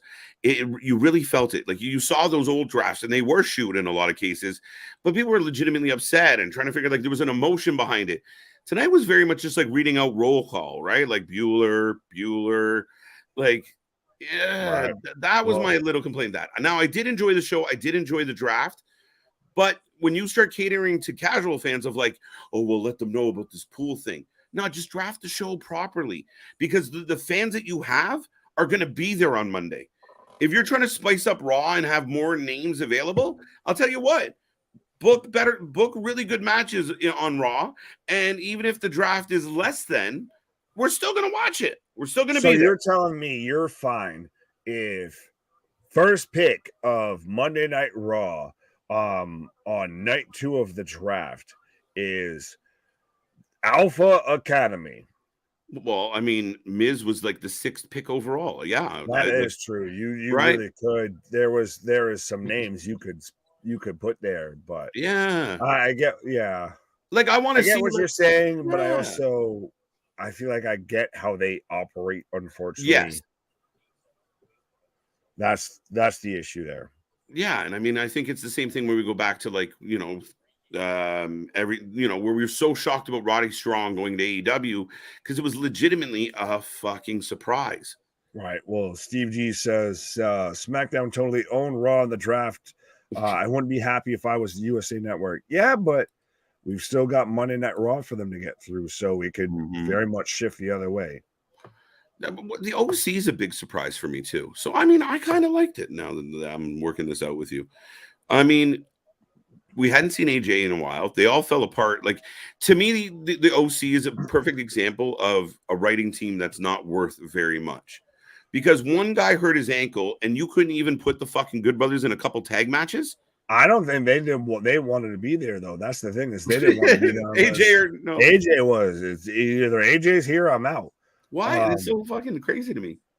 Right. Well, I think that's part of it is that though we had a lot of people that if we didn't already know that they were quote unquote on the sidelines would be top picks. Like AJ, for example, is a great shout there. Mm-hmm. Of that would be a top shout, and it's interesting to see more as drafting as groups versus individuals of Mm-hmm. seeing that split up. But AJ's a guy. If you didn't know he was already on the sidelines, you would have picked him towards the top of your draft, as you did. Um, Yeah. Yeah. Because I assumed he was coming back. AJ to me was going to be in this draft, 100%. right. Did I know they were going to draft the entire OC, including Mishin? No, I didn't think that was going to happen. That's why I kind of slept on the They're Good just Brothers. looking over there at Keith Lee like, hey. I like this from Joshua. Tony D'Angelo and Stacks are going to Raw. So we just open every Monday Night Raw with woke up this morning, got yours. Alba and Isla show genuine emotions when they got drafted. I love that. I thought that was absolutely fucking amazing. And I think they are bangers. I think they're going to do outstanding things if used properly. The best part of the draft was the NXT call ups. Whether even if it was indie, and I don't like that pick. I'm not a fan. I like indie personally. I like indie, but not in that spot. But I like that you had all of them there, and they were clapping and they were applauding and they were oh my gods and they were you actually go like as we talked about the whole time this night. It goes back to when you would have people backstage of literally just watching in the locker room of where they were getting drafted. It felt legitimate versus just predetermined. Oh, you already know you're going to be here because you already been here for the past 3 shows. So Mm-hmm. Mhm. I like this comment a lot by Mark, and like I said, I'd like to think that we come at this with a really open mind, and I think he's got a very valid point here. As much as I complimented this, it did feel kind of like a job placement. There was no real talk about the networks. There was no boardroom. There was no like it was very like other than like you said, the NXT talent, it was very emotionless. But again, everything to that point is everything that smart marks, Smile marks. smart marks, sorry, smart marks would say, to counter that of, well, they mentioned the network too much. Well, they mentioned about ratings and this and Can't that. win. Of you can't. But that's the thing, is because so it's now you've peeked so far behind the curtain of you can't win. It's either you didn't pull back the curtain enough or you didn't pull it far enough. Yeah. And that's kind of where I got a little pissy with the IWC. Well, not a portion of it, because it was like, I really felt like for months we're doing these live streams and we're listening to the fans just like, we're sick of this. They need to split the brands. They, da, da, da, da, da.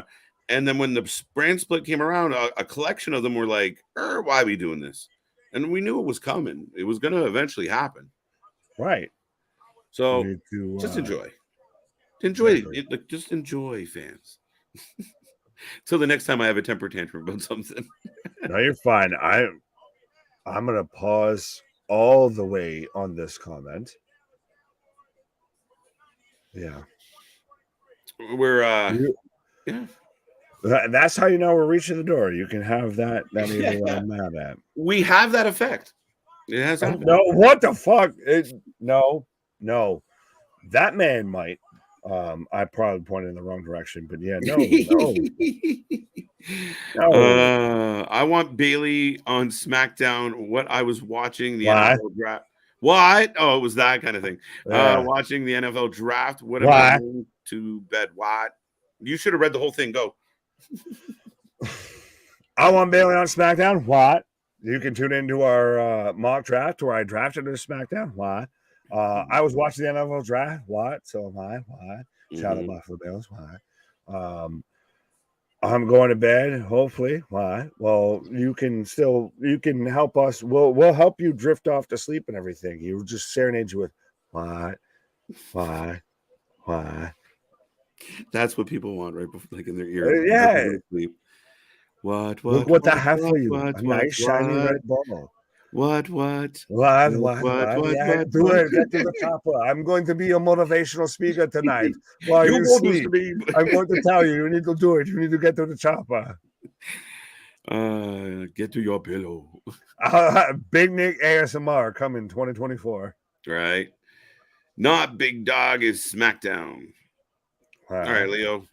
I agree. Kayfabe is gone. WWE is trying too hard to be legitimate sport and not wrestling. I miss the characters, but that's the confusing argument here. MJF was kayfabe. MJF was kayfabe until they fucking killed it. You know who listen, MJF's doing everything he can, including using his parents to protect his fucking character. And there's Jericho at a press conference being like, he was scared to turn babyface. I had to talk to him. I was going to say, I'm literally out here wearing, for anyone that I should have called that out. I am wearing a one of two out here with the MJF line of the better than you, very much like the Conor McGregor pinstripe suit here. So MJF was over like Rover. This man 100% can bleed kayfabe into everything. And when you have shows like All Access that literally do nothing but it's like, hey, kayfabe, fuck off. And if you're trying to make it a legitimate sport, why is it getting like, why are you dumbing down the product? Like, and I think I really love that. But do they think they're dumbing it down, or do they think they're smartening it up? No, they're dumbing it down on purpose. Like, no, we know they are, but do they think they are? I think they know they are, because, and again, I just feel like, fuck, like, at least if the content was adult in focus, and people are going to say, well, they're trying to get the young ones, but I don't give a fuck. The way wrestling the way the wrestling made its most money was marketing to the adults, and then the kids who got to watch it were like, "Ooh, I'm not supposed to do You this." felt like you were staying up. You were sneaking one over. Right. Every little kid of a certain generation knows that Right. feeling of to where you're sitting there with the fucking blankets over you as you got the light out and you're just covering up the fact that you're watching, whether it be Monday Night Raw, whether it be WCW Nitro, whether it be ECW. Yeah, like kids all over the world, like, "Daddy, what's suck it?" And you're like, "Oh shit." But that was now you have kids having you have parents that having to explain of, like, I know Big Rig was talking about it on one of his streams, of having to talk about explaining of like the Scissor Me Daddy and everything. So you do get a little bit of that, but you don't have. You want to see a kid show up at school with a Scissor Me Daddy t-shirt. Oh my fucking god. Well, because we all Instead showed of up the with wee PP, right? just Scissor Me Daddy.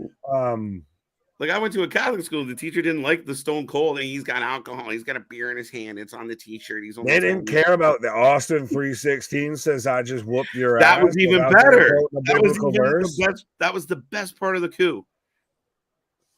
Like, that's how you know you're a bad Catholic. They don't even recognize the 316. They're like, he drinks beer and tells people to fucking.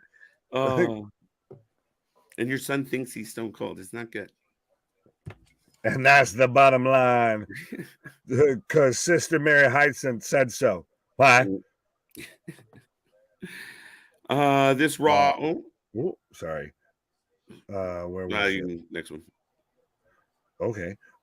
They dumb it down for the below than average viewer. Oh no, that's for the casuals. But yeah, so fucking weird. Hurt Business has been scrapped. Where do you want the Hurt Business to be drafted?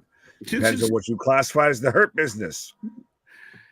Yeah, I don't know. I mean, I really don't. Bobby's on. Where did Bobby go? Raw?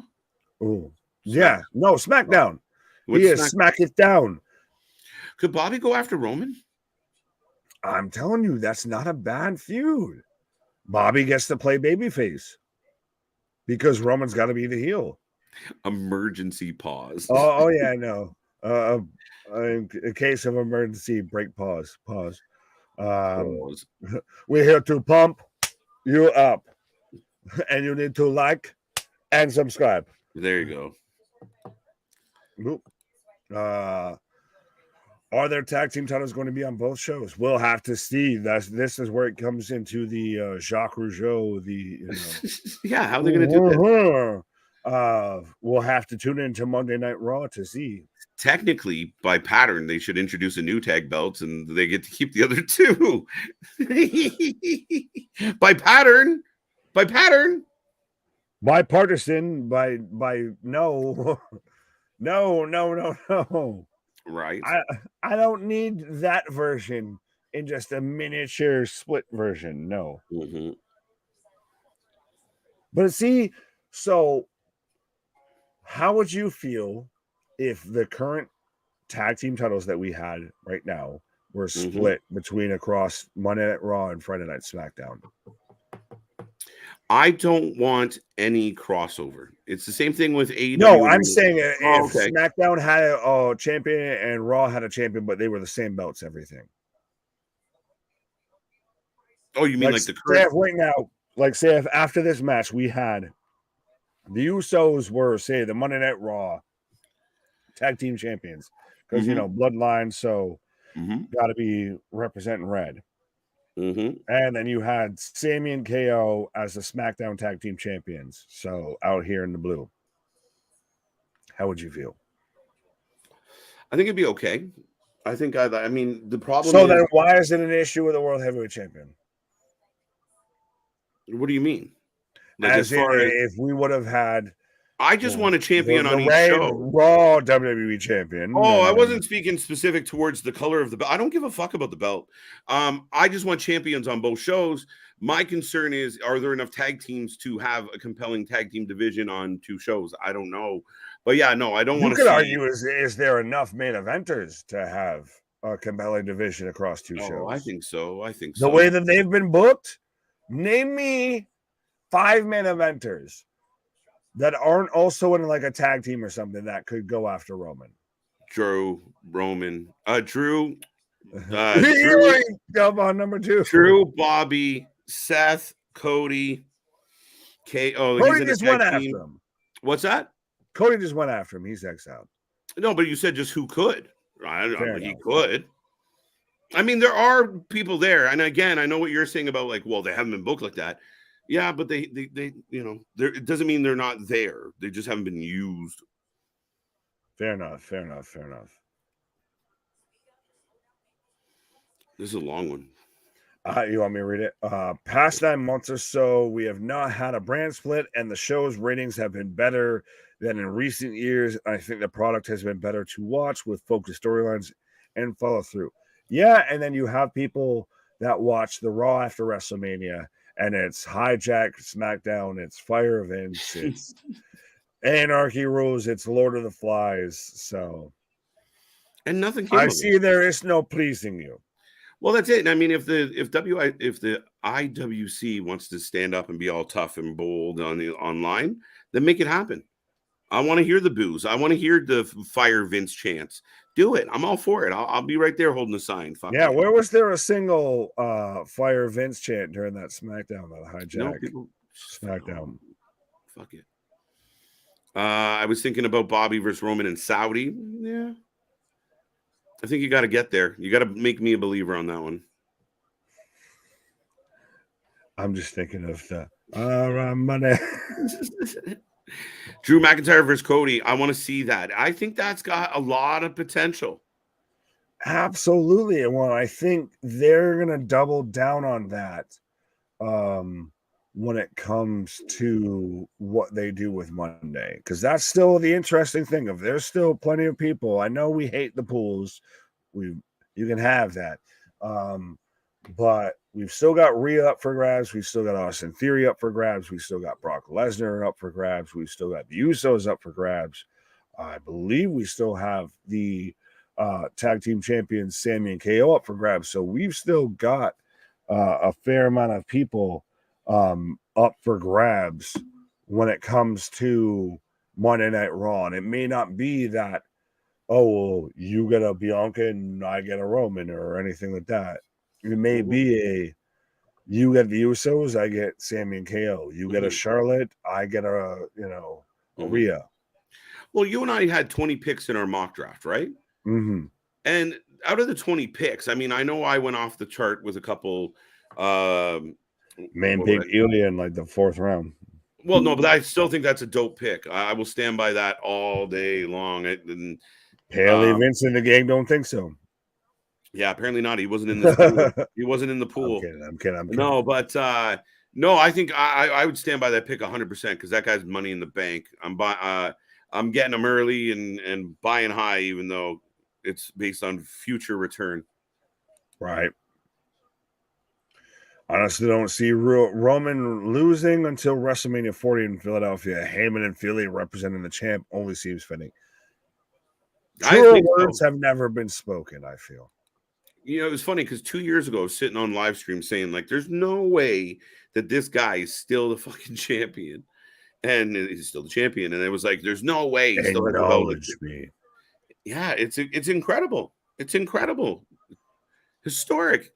Hall of Fame. And it shows what they saw when everybody's like, oh, you're just forcing him down our throat. Oh, he's just the company guy. Oh, you're just making him the new John Cena, etc., etc., etc., etc. Of now you see everything that they saw come to fruition. Of he is the guy in pro wrestling, not just WWE. No, absolutely. Theory's coming to SmackDown for sure. And that was my other argument earlier when somebody asked about like how we felt about it. Was this is with like the simplified stuff, and maybe it's just some of us are just got our heads screwed on too straight for them to understand. But you don't have to draft like dude, woman, tag team, NXT. Like you can have some variants and still get to the same conclusions. Like if I think they did though. I think they really did. A little bit, right? But both NXT. One has 17, the other has like 10. So what did it have to do with what I just said? Well, no, I'm saying as in you've got Mission on Friday Night SmackDown. You've got the Good Brothers on Friday Night SmackDown. So there's a woman in a tag team right there already drafted, all within the same pick that you got AJ Styles. I think that they kind of covered their bases in that sense of they filled the cabinets. Yes, but what I'm saying is, as far as formatting, like as a writer, producer of the show, all you have to do is shuffle things up so it doesn't look like Cody coming out at 30 at the Rumble. Just shuffle it up so it doesn't look so bullshit. Well, that's different than what we saw tonight, I would say. I don't think tonight seemed so you're saying tonight seemed like 1A, 1B, one like a little bit too much, right? Like, because when you start looking at it, and it's all I'm saying is, you took Belair, so you took Becky, and maybe the argument is, well, it's just responsive, and I'm thinking too much about it. But to me, it's too cookie cutter. Like, just mix it up a little. Like, you don't have both NXT picks go in the same round. You take one a little higher, you take one a little lower. You take. I'll give you that. Shuffle it around a little. I'll give you that one. Like I said. And like I said, over the last couple of years, you see it with the Rumble of like Big E, then Xavier, and then someone else, then Kofi. You're like, fuck's sake, guys. Yeah, it's one of those of if you just don't make it quite so paint by numbers, but so I get a bit of what you're saying. So, right. Do you guys think that's what this is? As a fuck you to Hogan?